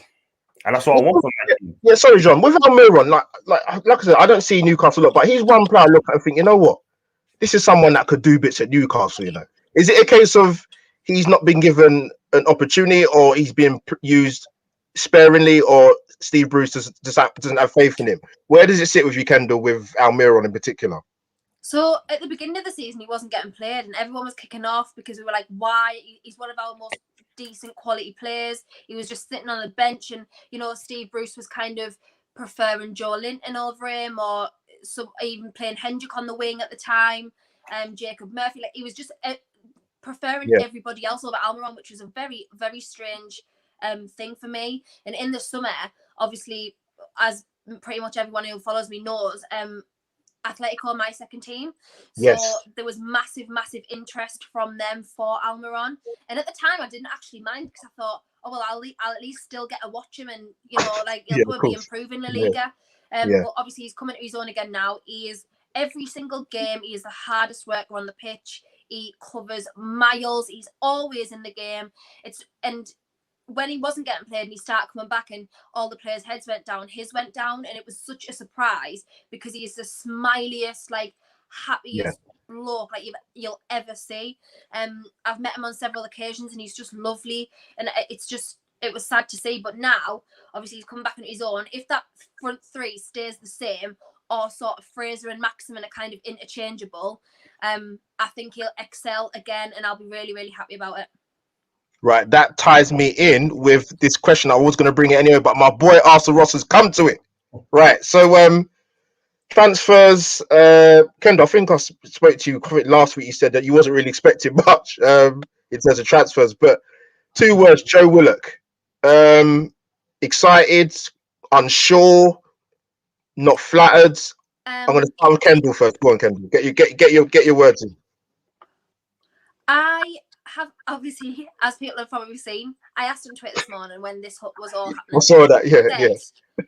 Arsenal fans, please tell me what Joe Willock brings to this midfield over the likes of Matty Longstaff, for example. I saw that tweet. I saw Every it. single person, I probably had about 50, 60 comments on that. Every single person, bar one, said nothing. Basically, I had not much good to say about him. Maybe he's a couple of positives, like he carries the ball well. He can kind of direct the ball into the box a little bit better. However, on the back of that, he loses it. He dribbles too much. He's weak, and there was like some negatives on top of the one positive. And I just thought the stupid thing is, I obviously wrote a tweet earlier, and I said the stupid thing is, and the thing that makes no sense to me is bringing in. We have got a perfectly fine, homegrown, young talent who needs to be nurtured in Matty Longstaff. Even Sean Longstaff, if you want to include him. Yeah, obviously he's closer to my age, and I don't feel young, so I don't call him young. So why we have that already, that player in the squad who we've now brought a coach who can possibly coach Matty to a better ability. Yeah. Why are we bringing in another club, Premier League club's youngster, to develop them and then just send them back? Because if this loan spell goes well, I'm highly doubting that Arsenal are going to want to sell him unless there is replacement. But I'm probably seeing midfield wise of Arsenal, probably Xhaka maybe going in the summer. Please, Jesus Christ! Players like that, I just can't see it happening. I don't think you'll keep that squad just beyond the summer. So I just don't get it. I just think it's totally pointless bringing in another player when we could have had the likes of, if we want to go for a loan from Arsenal, there's the likes of Maitland-Niles, who's now gone to West Brom today, which I'm absolutely fuming about. I'm so fuming about it because Maitland-Niles is far the better player. He's far more versatile. He is Premier League ready. He's game ready. Yeah. Which for me is like a no-brainer. And if he's gone to a team like West Brom, there was absolutely no reason why he couldn't come to Newcastle, like at all. Kendall, you know what it was with Maitland-Niles? I mean, I've seen a lot of stuff today. Obviously, my phone's been popping off, man. But it was Southampton were the most likely destination. Yeah. But apparently, they was going to use him as a right back, and he wants to play centre mid, which would have been ideal for us. That's what we need, a centre mid. That's what we need. We need a box-to-box midfielder. It would have been perfect, and I just can't believe we've missed out on that. When we already missed out on Jesse Lingard already, which I would have loved Jesse Lingard. Did you want Lingard? I wanted him, yes, I did want him at the time. And now we've got a new coach, obviously, who plays more attacking football. It would have been great. And we've just missed out, and we've missed out on Maitland-Niles now. Obviously, Chowdhury's not coming. So now we're settling for Joe Willock, which, again, as I'll just reiterate several times, just makes not 1 ounce of sense to me at all. But that's Newcastle United for you. Pretty much everything in that club makes 0 sense. John will agree. So. John. So, John, what's your thoughts? I was going to ask Kendall a question as well. Kendall, I mean, if you look at our transfer record and transfer window, right, especially in January, it has been brilliant, hasn't it? It's been absolutely poor. We hardly get no one, don't we? Nah. Welcome to the club. was Almiron. We got Almiron in the January. That's the only one 22 million. I can remember. Other than that, that's it. Because the fact of the matter is, I mean, they just don't want to pay the money. Look at last season. We had Danny Rose, Lazaro. I mean, Lazaro's been unlucky, I see, and Bentaleb.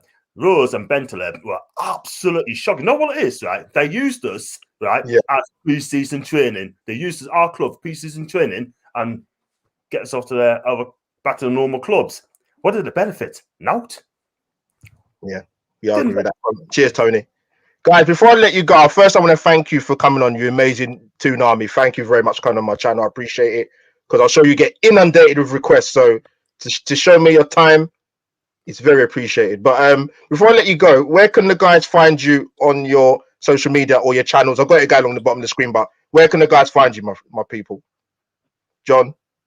You can find us on Twitter, John_NUFC42. And I've also got my YouTube channel, John Sinclair.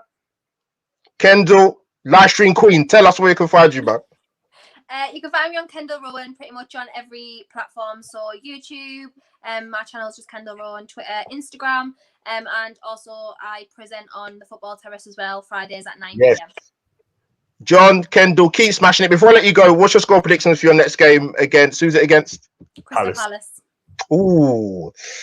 Kendall, what are you saying? How you feeling? What's your instincts? What's the score going to be? I'm actually going to back us for once, which is a surprise. But I'm going to go 2-1 Newcastle. Are you at home? Yes, we are. We've got 2 home games, I think. Yeah, Palace. Yeah, Palace are weird. I'd go with that. John, what are you saying, mate? What are you feeling?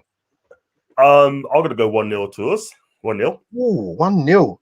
Well, I'm very familiar with a score being an Arsenal fan being 1-0. So, John, I won't disagree either. But Kendall, John, thank you once for coming on my channel. I appreciate it, guys. In the chat, go and follow, go and support the Arsenal community and the football community as well. God bless. I'll speak to you both very soon. Thank you for having me. Thank you. Cheers, guys. Take care. I'm going to bring in my Arsenal family to end this. Mr. G. Willsy. All right. Hey! Guys, good to get you. Thank you for coming on, man. Much appreciated.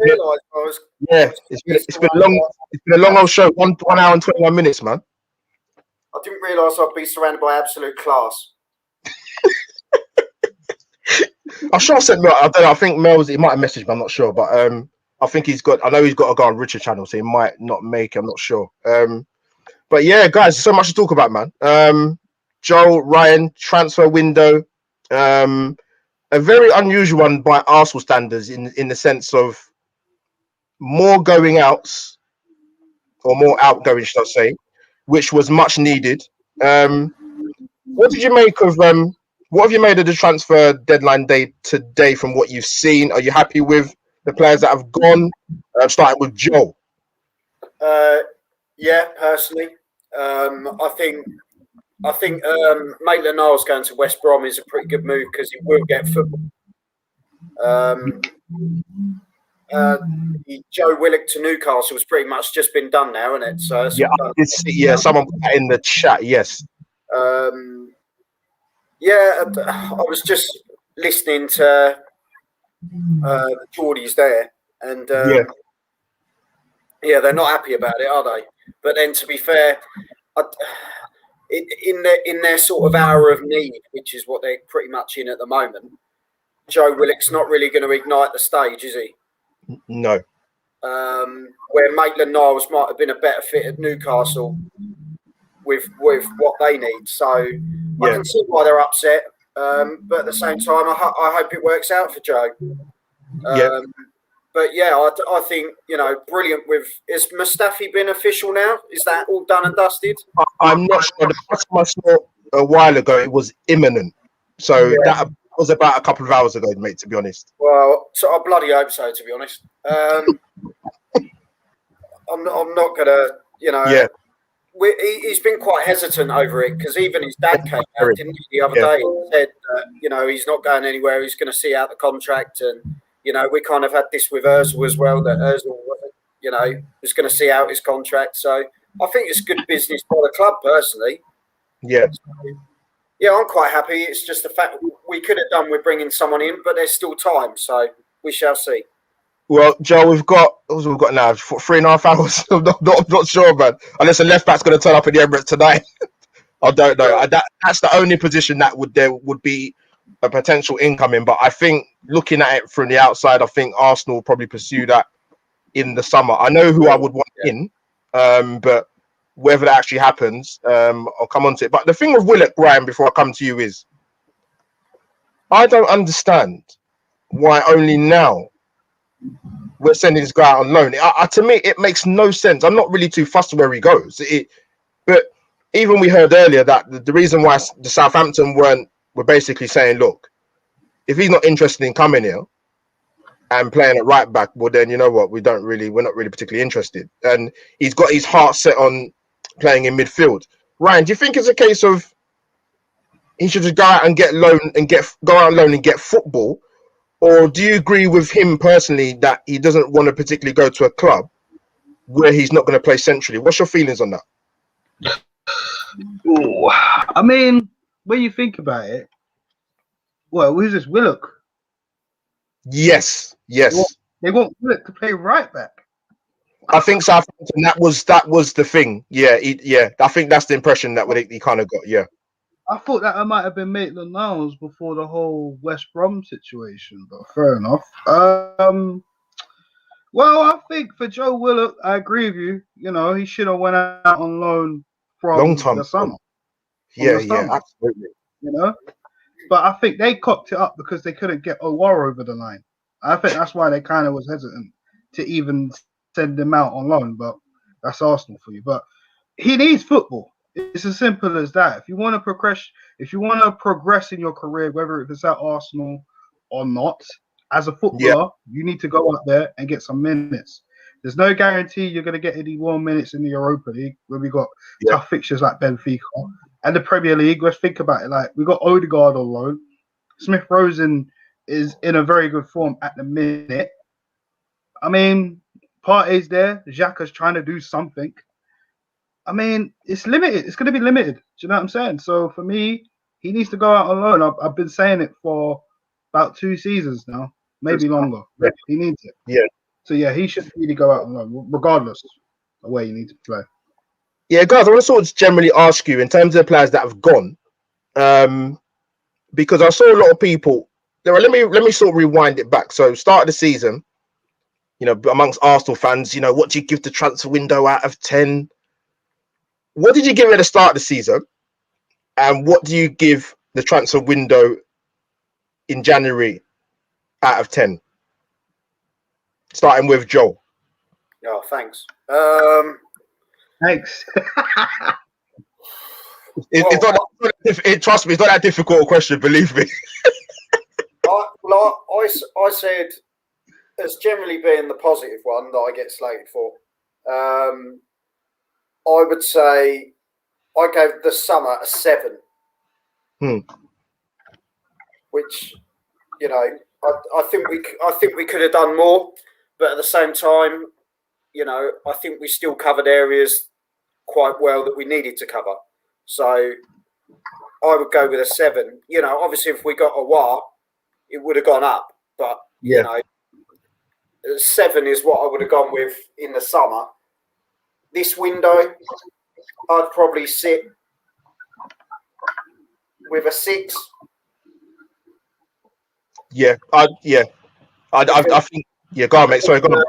You know, I think you know, the outgoings was what we really needed to get done, wasn't it? Let's be honest. 100%. You know, it's all about cleaning the slate, ready for the summer, really. Yeah. And there's still more work to do. But the left back would have knocked it up, obviously. But you know, there's still, as you say, there's a lot of work to do. But I think that's a hell of a good start, to be fair. Kesh, are you making some deals on the transfer deadline on your phone there, mate? I'm just going through the timeline, man. Yeah. Kesh, welcome again on the channel. It's been a while, actually, to be honest, mate. But it's glad to always have you back on there, man. I'm going to come to you, mate. Yeah, Kesh, what did you give the transfer window at the start, before the start of the season, when you saw all the 5 out of 10? Yeah, what did you give it now? Don't really give it much, to be honest. I appreciate it. I don't really think it deserves a rating. I appreciate it, and like I can look at it and say, cool, we've done what we had to do, and it will make things a lot more easier come the summer rather than trying to offload them in the summer. Because what you will then find is you trying to offload some of them like the clashes or whatever. Obviously, Mustafi would have been going on free. Yeah. Those would have been going on free. But now you can actually plan ahead. You can plan ahead because you know that they're off now. You can start talking to your targets that you want. So what I want to see is Arsenal to move fast. Just come out the blocks as quick as possible. Get these signings in. They can come into pre-season. They can be bedded in, and get that feel-good factor going rather than leaving it late and then signing these players that you saw with Thomas Partey. Partey would have even got an injury this season if he was with us a lot quicker. You know what I mean? So yeah. But I see a lot of fans giving Edu praise and everything, but it's nothing. No. I've not sent any tweets like that today. Not at all, man. Yeah, it's nothing to give praise for. Listen, like, it was the obvious thing to do. It should have been done in the summer. Well, God knows what reason why it wasn't done in the summer. Because the reason why I feel they didn't do it in the summer because they was trying to get some money for these players, but it was never going to happen with the money that they're on. Yeah, so you even saw with the Mustafi deal.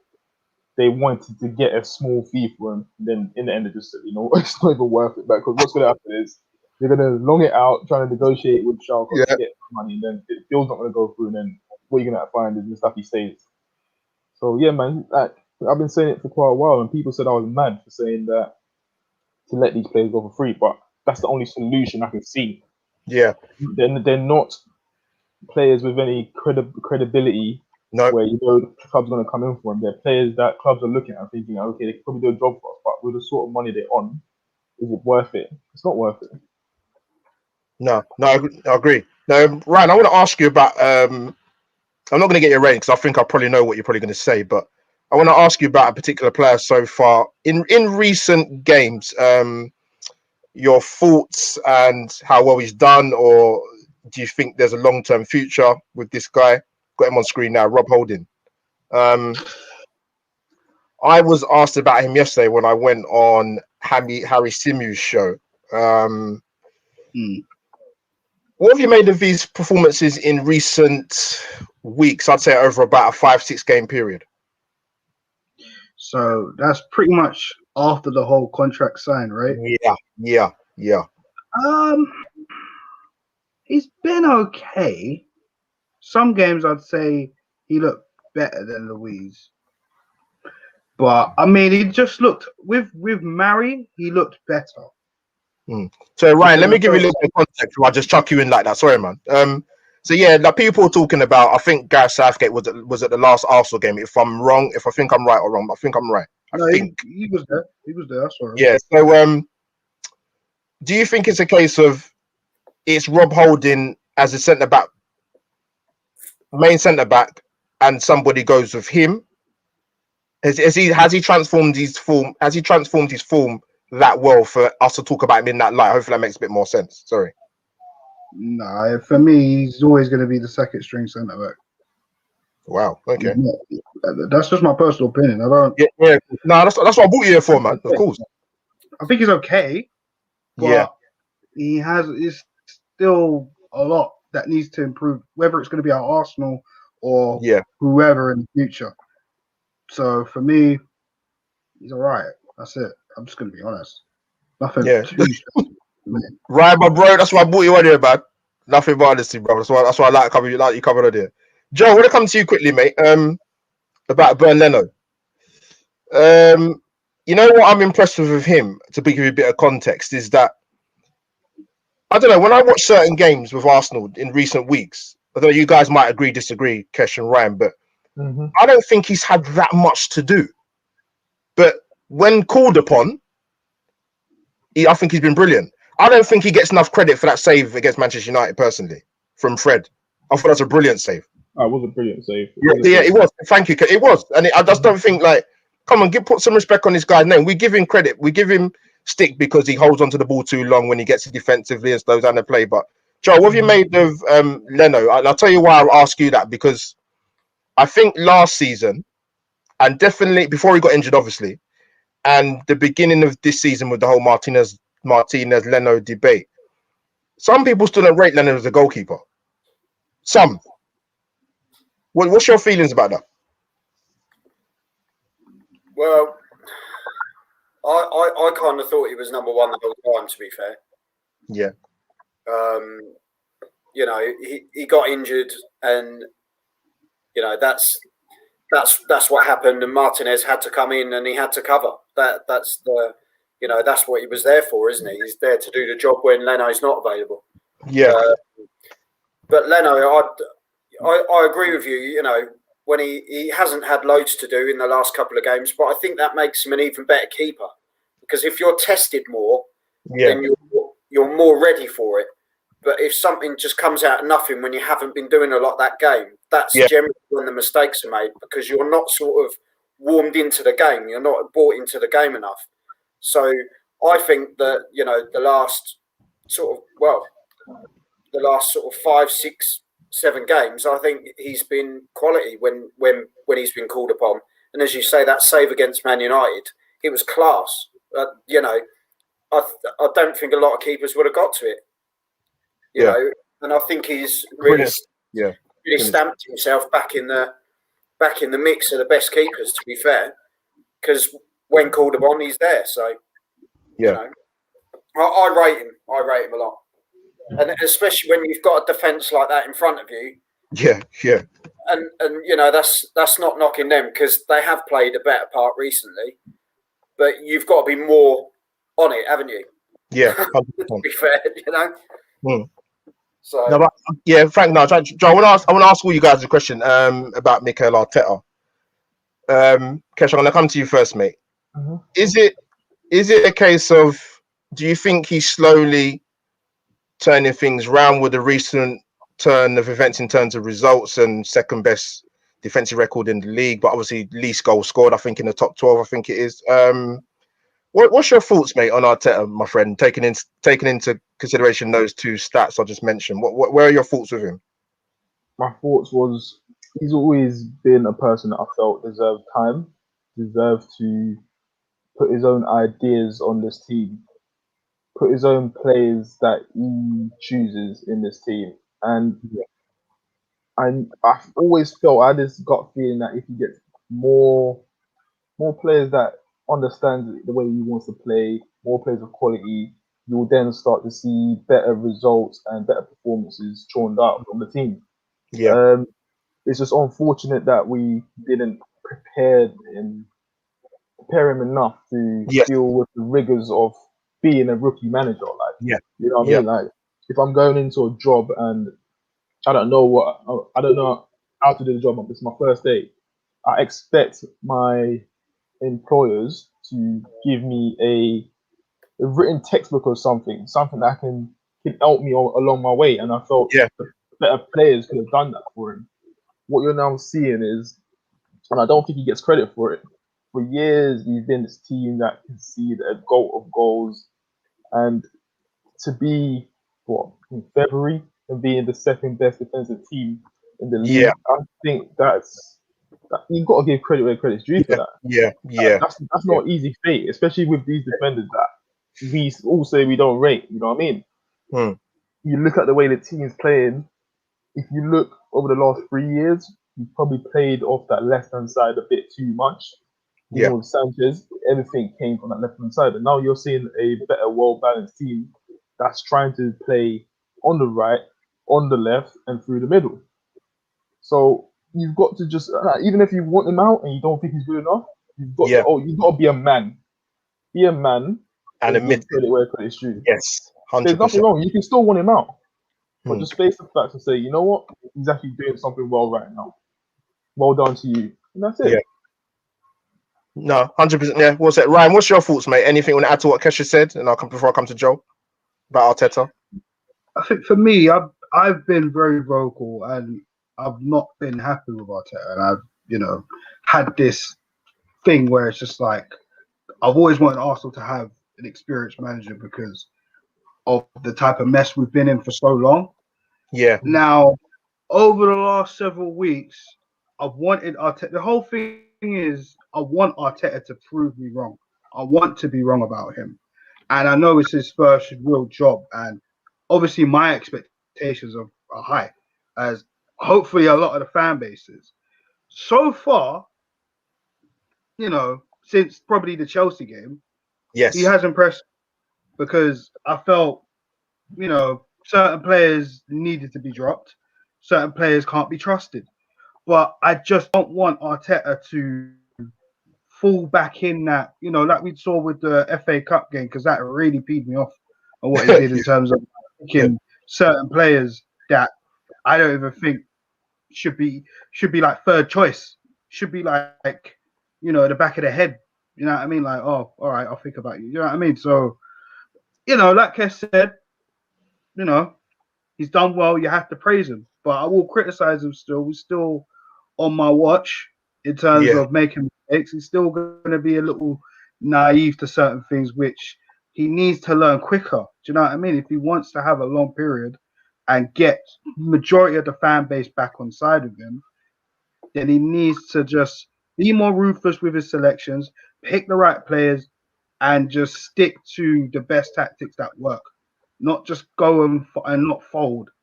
Because there's certain times I see him fold and it's like, especially that North London derby. I've said it to you before. Like, I know it was ages ago, but I said the way we set out last season against Tottenham away, he did the exact same thing away. And we lost both games. So he just needs to improve on that. But like I said, so far it's going good. Just make me happy again. That's it. Just try and accomplish this. And yeah, man, that's it, man. That's what I got to say. So far, Kesh, Ryan, quality. Joe, come to you. What's your I think you know what. Before I come to Joe, this is the thing people understand. You're allowed to change your mind. It doesn't mean that you flip flop. It's in life. You're allowed to change your mind about things, about people. So you're allowed to give credit where credit's due. It's not, it doesn't make you, a fan that's irrational. Like, just put it into context. So yeah, Joe, what do you make of Arteta? You still got to win you round, or credit where credit's due? What's your thoughts, mate? Well, no, I think, to be fair, he was pretty much put onto a sinking ship, wasn't he? Let's be honest. And when a guy's come in with no experience, and like Kesh was saying, if you haven't got the tools for it, it's even harder, isn't it? And you're expecting a novice, and also you've got Edu as well, who's a novice in his role. You've got to install those people and help them out. You've got to give them the tools to do the job. And to be fair, he's probably, between them, they've done the job of getting rid of the deadwood that no one's been able to get rid of for so long. So I give them credit for that, because it's something we've been talking about as fans and a club for a long time. Get rid of the deadwood, get rid of them, and he's actually had the balls to drop those players when people have been saying, oh, well, we need a creative player, put Ozil in. And he stuck to his guns, to be fair. And, if he hadn't, we might still have Ozil now paying the money. So, I like Arteta, and I'm the same as Ryan. It's almost like you want him to succeed. So in the back of your mind, you're like, come on, you can. Yeah, 100%. Put it together. A guy that you can tell he's committed to the club. You can tell that 100%, and you just want him to do well because of who he is. So yeah, I as you say, since the Chelsea game, he has been really impressive, and he has turned stuff around. And to have the second best defensive record, bloody hell, I would have taken that for the last couple of years, because we've leaked like there's been no tomorrow. So to go back to the defensive way, we might be scoring less goals, but you've got to start somewhere. You build from the back and come forward. Mm-hmm. And that's how George Graham did stuff, didn't he? He built at the back and he came forward. He's just got to get that right thing in midfield. Go on, I just want to say something as well, because listen, Arteta he isn't out the top period yet. No. He can serve a lot more bits to come, yeah. But what I will say is, a lot of fans that was claiming and shouting for Jose Mourinho, I said it at the start of the season. I said Jose Mourinho is not playing any different from how Mikel Arteta is playing this team. The only difference is they've got a Harry Kane and a Song who are firing and carrying that team. They wasn't playing any different football to the way we was playing. One's a more experienced manager, and he's not getting criticism the way Arteta was getting criticism. No one's going for his head the way Arteta was going. One's getting paid a hell of a lot more money. 50 million. 50 million season. Ridiculous. And the guys that are on Mikel Arteta and showing their agendas, but they won't come out and criticize Jose now, will they? They're still going to say... they've been very quiet. Yeah, Kesh, you took the words out. You've been very, very quiet. Like, I had you guys on not too long ago about the Mikel Arteta thing. Sorry, with the Jose Mourinho thing. I was never on board, man. We've spoken privately. I've said, look, the problem with Jose Mourinho is when he got sacked by Manchester United, I said, if he gets a top job again in English football, in the Premier League, for example, if he's willing to adapt, change by even 10%, he's got a chance for going up against the big guys and the up and coming coaches. But because Mourinho's too arrogant and too stubborn to change, I can imagine Kesh, Ryan, and Joe. He probably sits at home thinking, yeah, you know, Klopp's a good manager, Guardiola's a good manager, but you know what? I still won the European Cup at 3 different clubs. You know what? I still think I can do it the same. I'm telling you, that's what he says to himself. He must be. You'll never change, though. He won't. Yeah, he won't.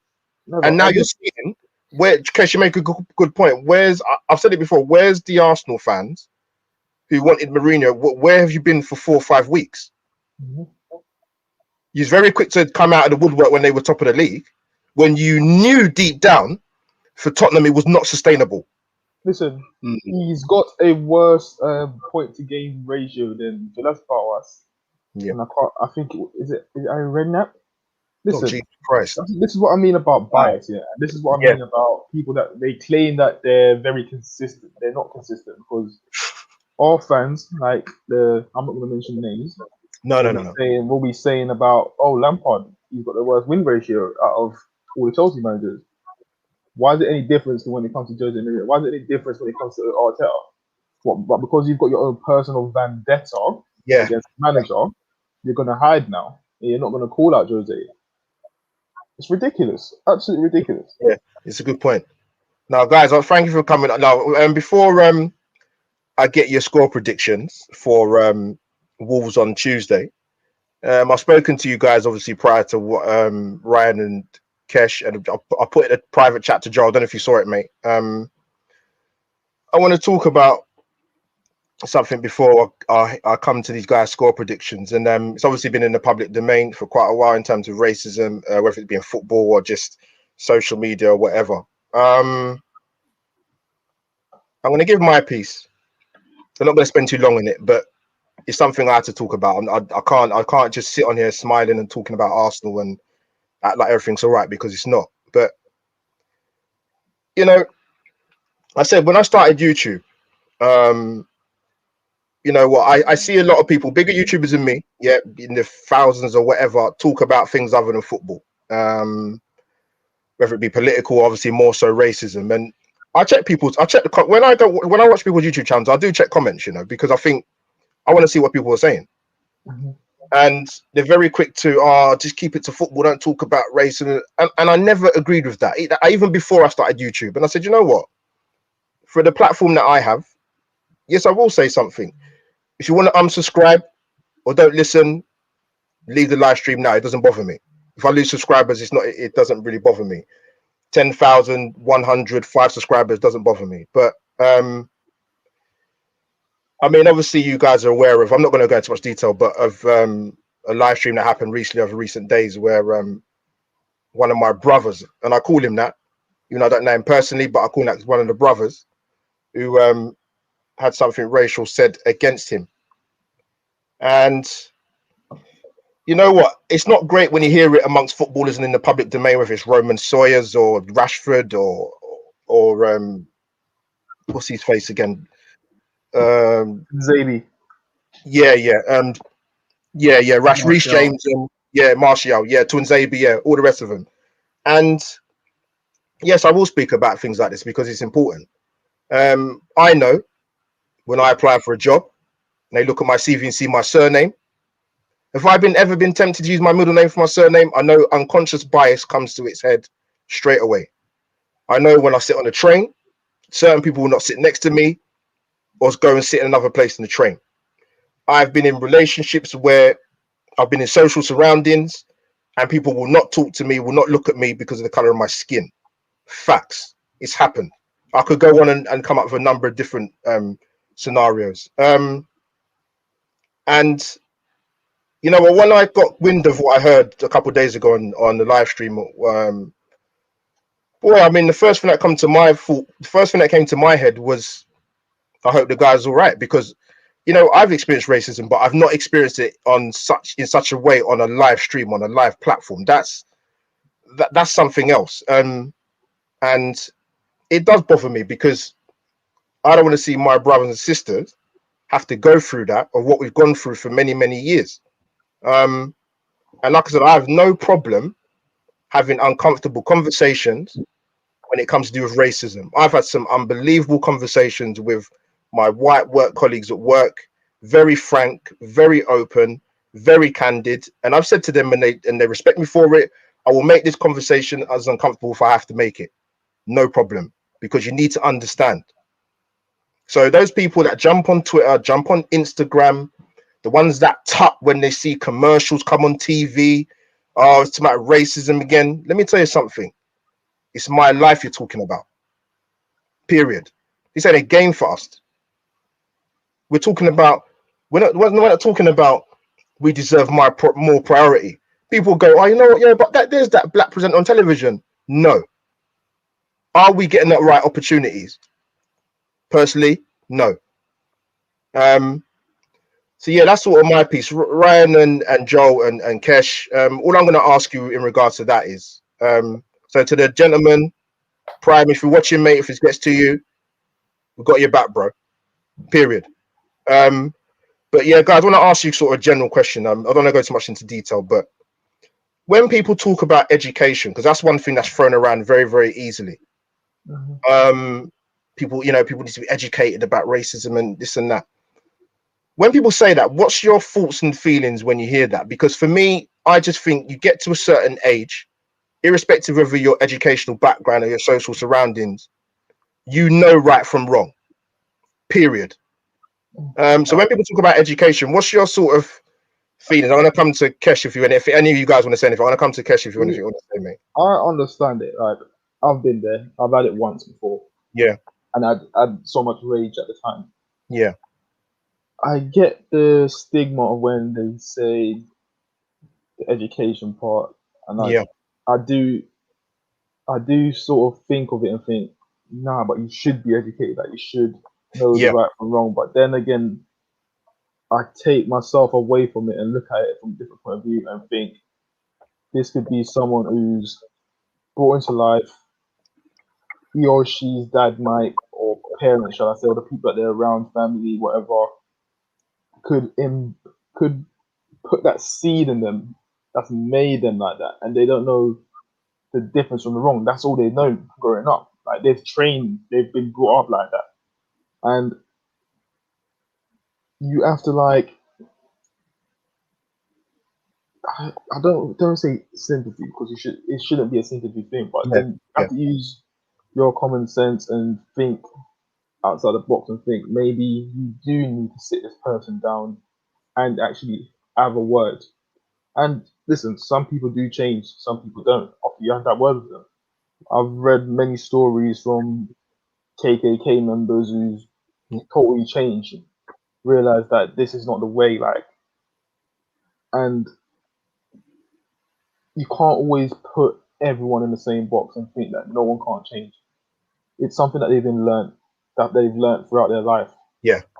And it's down to us to actually, it's actually not even down to us. It's a personal choice if you want to forgive and help. 100%. And I don't begrudge anyone if they don't want to forgive and forget. That's totally down to you, you know what I mean? Because it is a hard thing to go through and take on. It does hurt. You know what I mean? So, as I said, that Prime's my friend, and he's one of the nicest person that you'll probably ever meet. Yeah. He's always helpful to anyone. always laughing. So little things like that, and you think the only reason I feel that person done it because he realized that it's not someone that's going to talk out of turn or retaliate. Yes. So he's not only just a racist, he's a bully. And a coward. And the funny thing about it is, the first time I was on stream with him was on the Full Terrace. Then it was later a few times on the Girls channel. Yeah. And I've just got this weird vibe. Yeah. Like, you know, when you get that energy and your intuition tells you there's something very off about this person. I've had it, but I didn't say anything because you could be wrong sometimes. Yes. But I just add that vibe. Like, even when he talks to me, like, there's a certain tone and things like that, you know? So when I saw that, I wasn't too surprised. I wasn't at all. And, you know, like, fair play to the guys for doing what they've done and actually put it out there, because a lot of these people, what tends to happen is they do it and they get away with it. And because they get away with it, they continue to do it. Yeah. So hopefully that's what they've done, is reach certain people, and you never know, it could make one person's life different where they look and think, 100%. be doing this. No, Kesh, I appreciate it. Thank you, Matt. Ryan and Joel, is anything on that? I don't want to come to Ryan if you want to add anything, mate. Yeah, man. I mean, for Prime, of course, shout out to him, man, because he was 100%. very brave on that stream.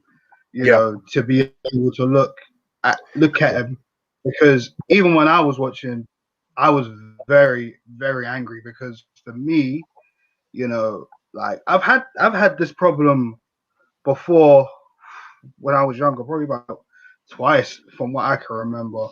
Yeah. But I mean, to look at them in the face and tell them how you feel, you know, because I was so angry. I felt like I would punch this guy in his face.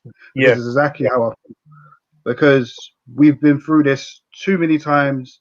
Yeah. And it's just, it's not funny, but it's funny because it's like we've seen players throughout the whole week. Do you know what I'm saying? We've been seeing this for too damn long.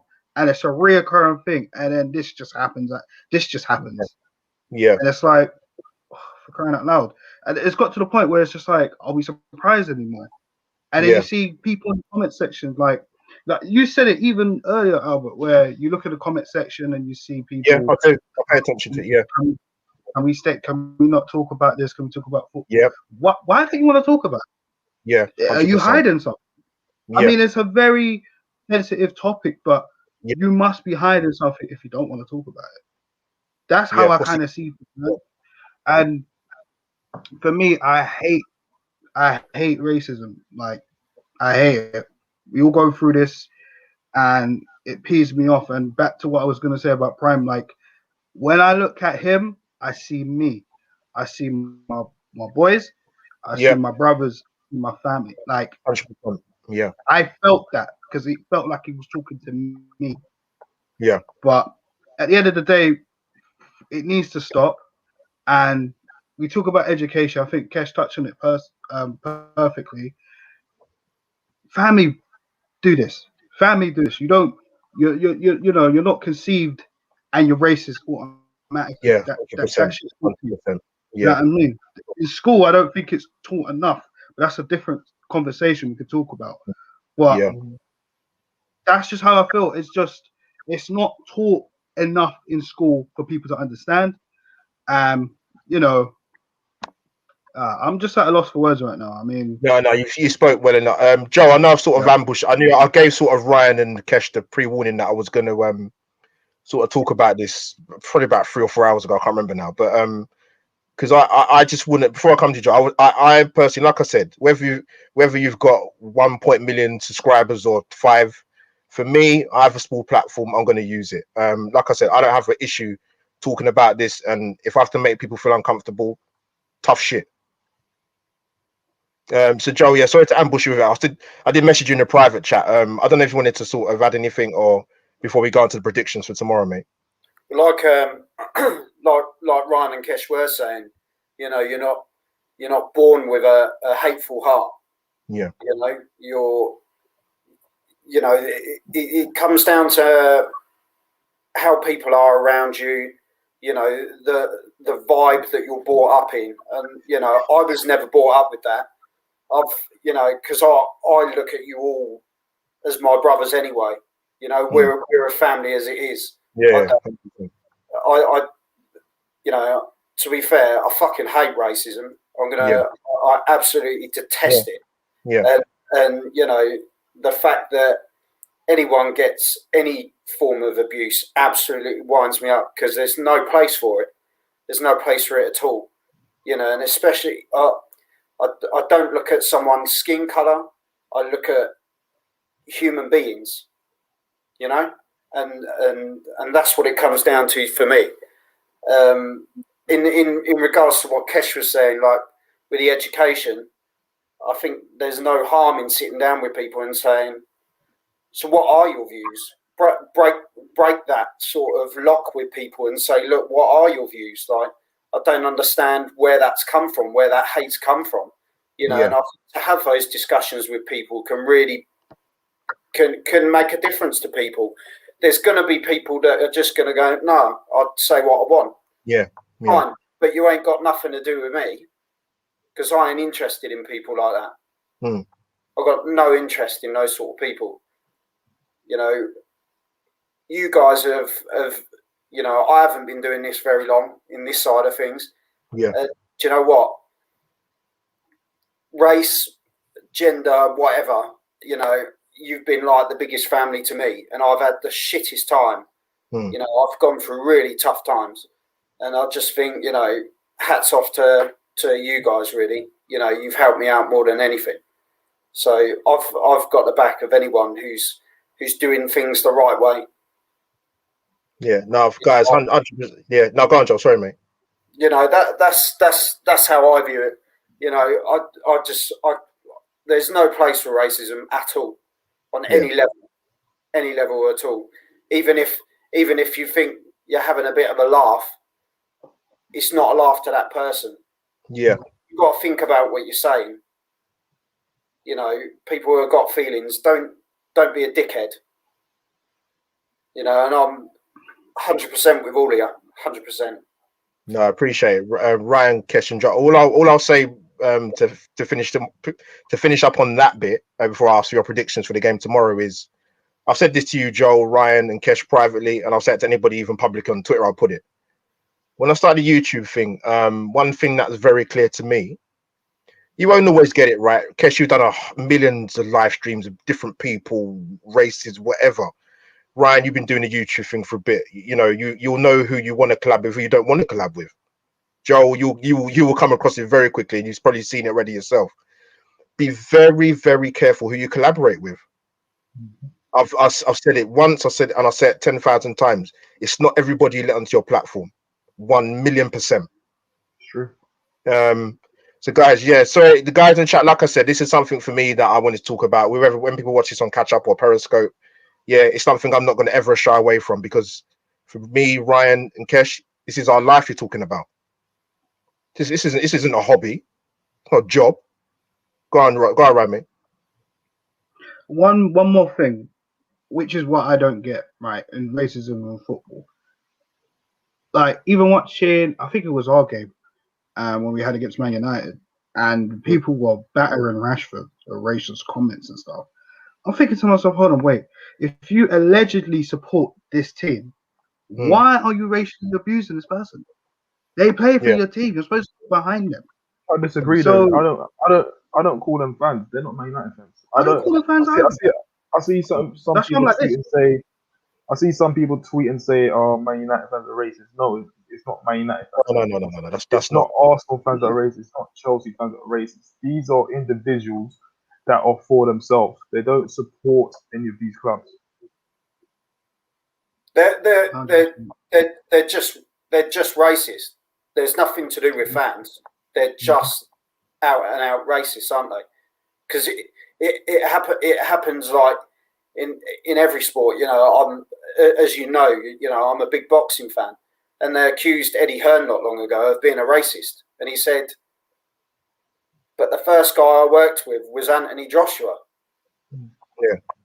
It's like, where did that come from? Yeah. It's like 80% of the people I work with are black. Mm-hmm. So what? So where did you get that from? It's crazy. But the thing is, these people don't think. It all comes out here. It doesn't come through here. Mm. That's the thing. Mm. It's just a sad reality. Really is. I get really wound up about it. I don't talk. I don't talk about it because I get wound up because I know it affects my mates. Mm. That's the only reason why I kind of hold back, because that's something that really angers me. But Joe, you know what is? I think I understand the anger part, but I don't understand how you guys feel, because I don't go through the same thing as you guys. I don't go through that, and I'm not going to understand that. But I tell you, I've got your back 100%. That's all I can say. You know.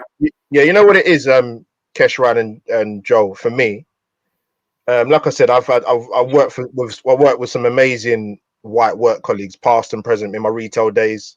The work I do now in the charity sector, and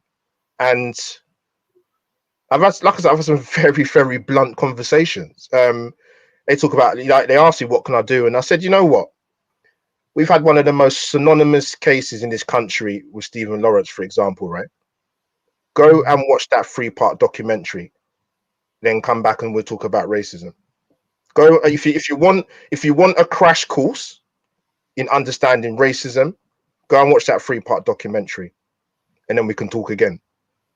Because I'm older than Kesh and Ryan, and I think Joel by a few years. But listen, I grew up in Southeast London. I had to play football, right, in secondary school in year 10.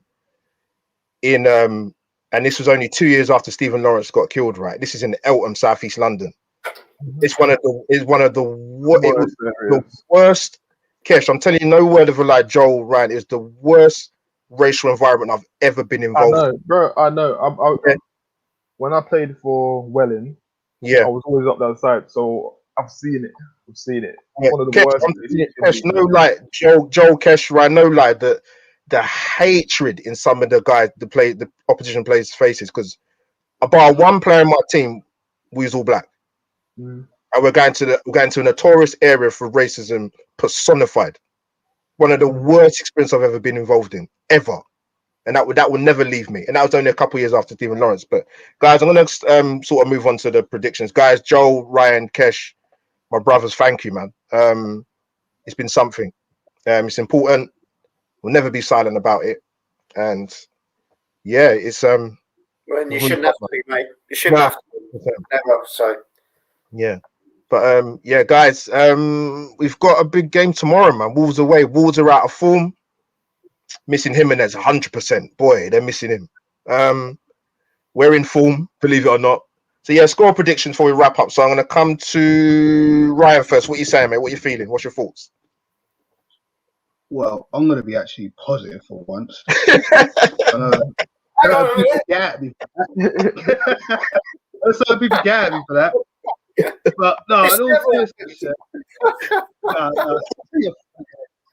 all seriousness, yeah. The last time we played Wolves, we wasn't really great. You know, they weren't in great form themselves at that time. Do you know what I'm saying? Yes. But at this point, right now, we need to really pick up points, and the performances have been better. My only concern is Tierney again, Saka, Aubameyang possibly might be back. Yeah, there's rumors they might not be. There's rumors they might not be ready tomorrow. Kit Tierney and Saka. Yeah. Rumors. But at the same time, we did well against a pretty much Man United's first team. So, you know, obviously it's different opposition, and the away performances have been better this season slightly, even though we lost to certain teams. Regardless of that, I'm going to be positive. I'm actually going to go for a 2-0 win. Yeah, Gary just said that in the chat, and it's actually not a bad shout. Actually, Kesh, what are you saying, bro? Right, stole it. I was going to say 2-0. Yeah, I believe it's a good score. Like it is. they've not been scoring lots of goals. Nah, not at all, bro. They're missing their main goal scorer. Yep. They recently signed William Sanjos. He's been about for quite a while. Ex-Madrid player as well, youth player. He's one of them that can nick a goal, shall I say? But I just don't feel they've got that rhythm going as of yet. I do feel it will be a tight game, but I do feel we'll nick it 2-0. Okay, cool. Oh, just like okay, Joe, what you saying, mate? I don't know if I can agree with Ryan. This is happening too often. It's getting a bit stupid now. Because he knows I'm smart. Kesh, I like you, mate. You know what I mean? Favoritism, I see. All right. Yeah. You know how I feel, mate. You know how I feel. Yeah. It's a difficult one because was it the last game that we played them is when the injury actually happened? It was, wasn't it? Yeah.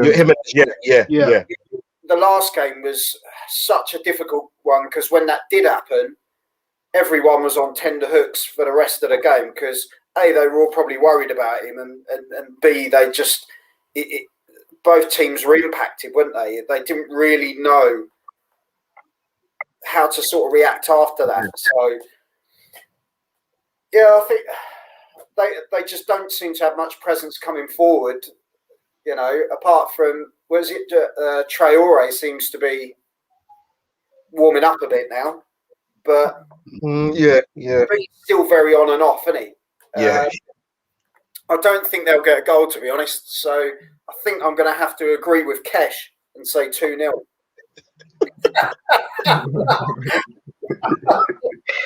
Right. You know what? I've got to go for Mascot. 2-0 is a good shout, isn't it? Oh, not you as well. Come on. You know what? I'm gonna go a tiny bit different. I don't think it'll be the score, but I'll go a tiny bit. I'm gonna go. I'll go 1-0 to Arsenal. I'll go 1-0. That's realistic too, as well. So yeah, I can't. Yeah, you're right. I can't see Wolves score. I can't see who's gonna get their goals. To be honest, that's what I mean. I can't see where their threat's coming from, and it sounds awful because normally if we're playing Wolves. Yeah, they're one of the sides that are normally an absolute pain in the backside, aren't they? Yeah, no, they are. I just can't see it. But then they're out of form, which means they could be in form against Arsenal. Do you know what I mean? We were out of form, and then we kicked their ass. So this league, anyone can do anything. No one is unbeaten. Yeah. Listen, we just need to keep the likes of Pedro Neto out of the game. Quiet, and we've got a good chance to win the game. Nevers as well, because he can just do something like nothing. But no, guys, I feel coming to the end of the stream, man. I want to appreciate all the guests I've had on tonight. It's been a long one. Great guests. Obviously, started off with Arsenal, had the other guys in between. Great to chat with them, with the Villa guys, the Liverpool guys, Newcastle lot. Fantastic. Manchester United as well with Dan. And you guys, obviously, to finish it off at the end. Very important subject I wanted to talk about. I knew you guys would be on board, but I thought I wanted to ask you rather than just sort of fry it on you during the live stream. But yeah, never go away, mate. And I will speak up for as long as I live. So I appreciate you guys' support and backing. And Joel, great words, mate, as well as Ryan and Kesh. So people, Ryan, where can the guys find you to subscribe and to follow you on Twitter, mate? Of course, my Twitter handle is right there, RJ Wills, and subscribe to my channel, Ryan Williams AFC. Yeah, man, help me get to 100 subs, guys. Will do, mate. Will do. Thank you for coming on, mate. Joe, where can the guys find you, my friend? Twitter, Mr. G86, always about, and might be having some news on our YouTube channel soon. Good. Any boxing fans out there, please stay tuned. Stay tuned. Yeah, it's coming. Yes, and AKA hashtag Preacher Kesh. Did they give you that to you on TFT or I think it was Sentiment FC that put it in the chat one time when you come on my channel? I'm sure it was. There's one of the guys that comes on my channel. He comes in the chat, but I think one time he put Preacher Kesh. Oh yeah. I think I know you're talking about. I think it was Sentiment FC. I'm sure it was. Yeah, it was. Yeah. Kesh, where can the guys find you, my friend? Yeah, you can find me over on Twitter. That's _Kesh_. Yeah, people go and follow my gooners of football community. Yeah, transfer deadline day, man. Arsenal got some people out of the window, thank God. Still more work to do. Let's Go on. Go on. What's the name straining with the first team? Who? Lopez, left back. Okay. One that came from really? Barcelona. So Okay. it might be a thing where we might not bring in someone. Yeah, I don't think. Yeah. Yeah. I think it's too late. Yeah, it's just it's 8:10 now. If we were going to bring in a left back, we should have done it this morning. But to be honest, I think Arsenal probably going to hold off in the summer. But there's so much to do in the summer. That's what I was hoping. There's a lot we could either get someone in. This is why I kind of feel like getting rid of Dominic Thompson was a mistake, and it kind of burnt us now. Even though it was like last or 2 seasons ago, I can't remember when he got let go. But it is what it is, man. You know, there's so much work to be done. I'm glad they finally got rid of put some wheels in motion. Yeah. Yeah, this is needed to be happening. Even from I've said it best, but when Wenger went, that's when we should have started to do the clear out properly. But done it like an end of an era job. Really, it's kind of when Wenger left, clear all the clutter and start afresh from there, because it was going to be hard whoever came in, wasn't it? Let's be honest. You know, and now Arteta down the line is starting to do that. And I think that was the biggest thing in this window, really, was to clear that out. And it's freeing up that wage bill ready for the summer, isn't it? That's the biggest thing. 100%. Yeah. And then scrape the pennies together. Need to scrape the amount too, but that ain't gonna happen. We'll say that for another. We'll say that for another day, man. There's always time to talk about Arsenal, but that's a whole different thing, man. You can't start that one before we're about to leave. But big up to the guys in the chat. Thank you for your comments. Thank you for my guest panel that came on. Guys, my bros, you can get me on Albert JTV. My Twitter handle is next on screen there, and subscribe to my channel. And we move to Leeds. What am I talking about? Sorry. Wolves. I've got the wrong part of the country. Yorkshire with Midlands. But yeah, we're playing Leeds soon. So I'm thinking of Valentine's Day already. Sorry, man. Sorry. You've already taken the 3 points. Oh God! You imagine? Yeah, we'll have a virtual dinner, a virtual pre-match dinner before it. Yeah, M&S. There's other brands available. Sorry, just to let people know that. But yeah, guys, that is me, Albert JTV, over and out. # transfer deadline day. Up the Arsenal.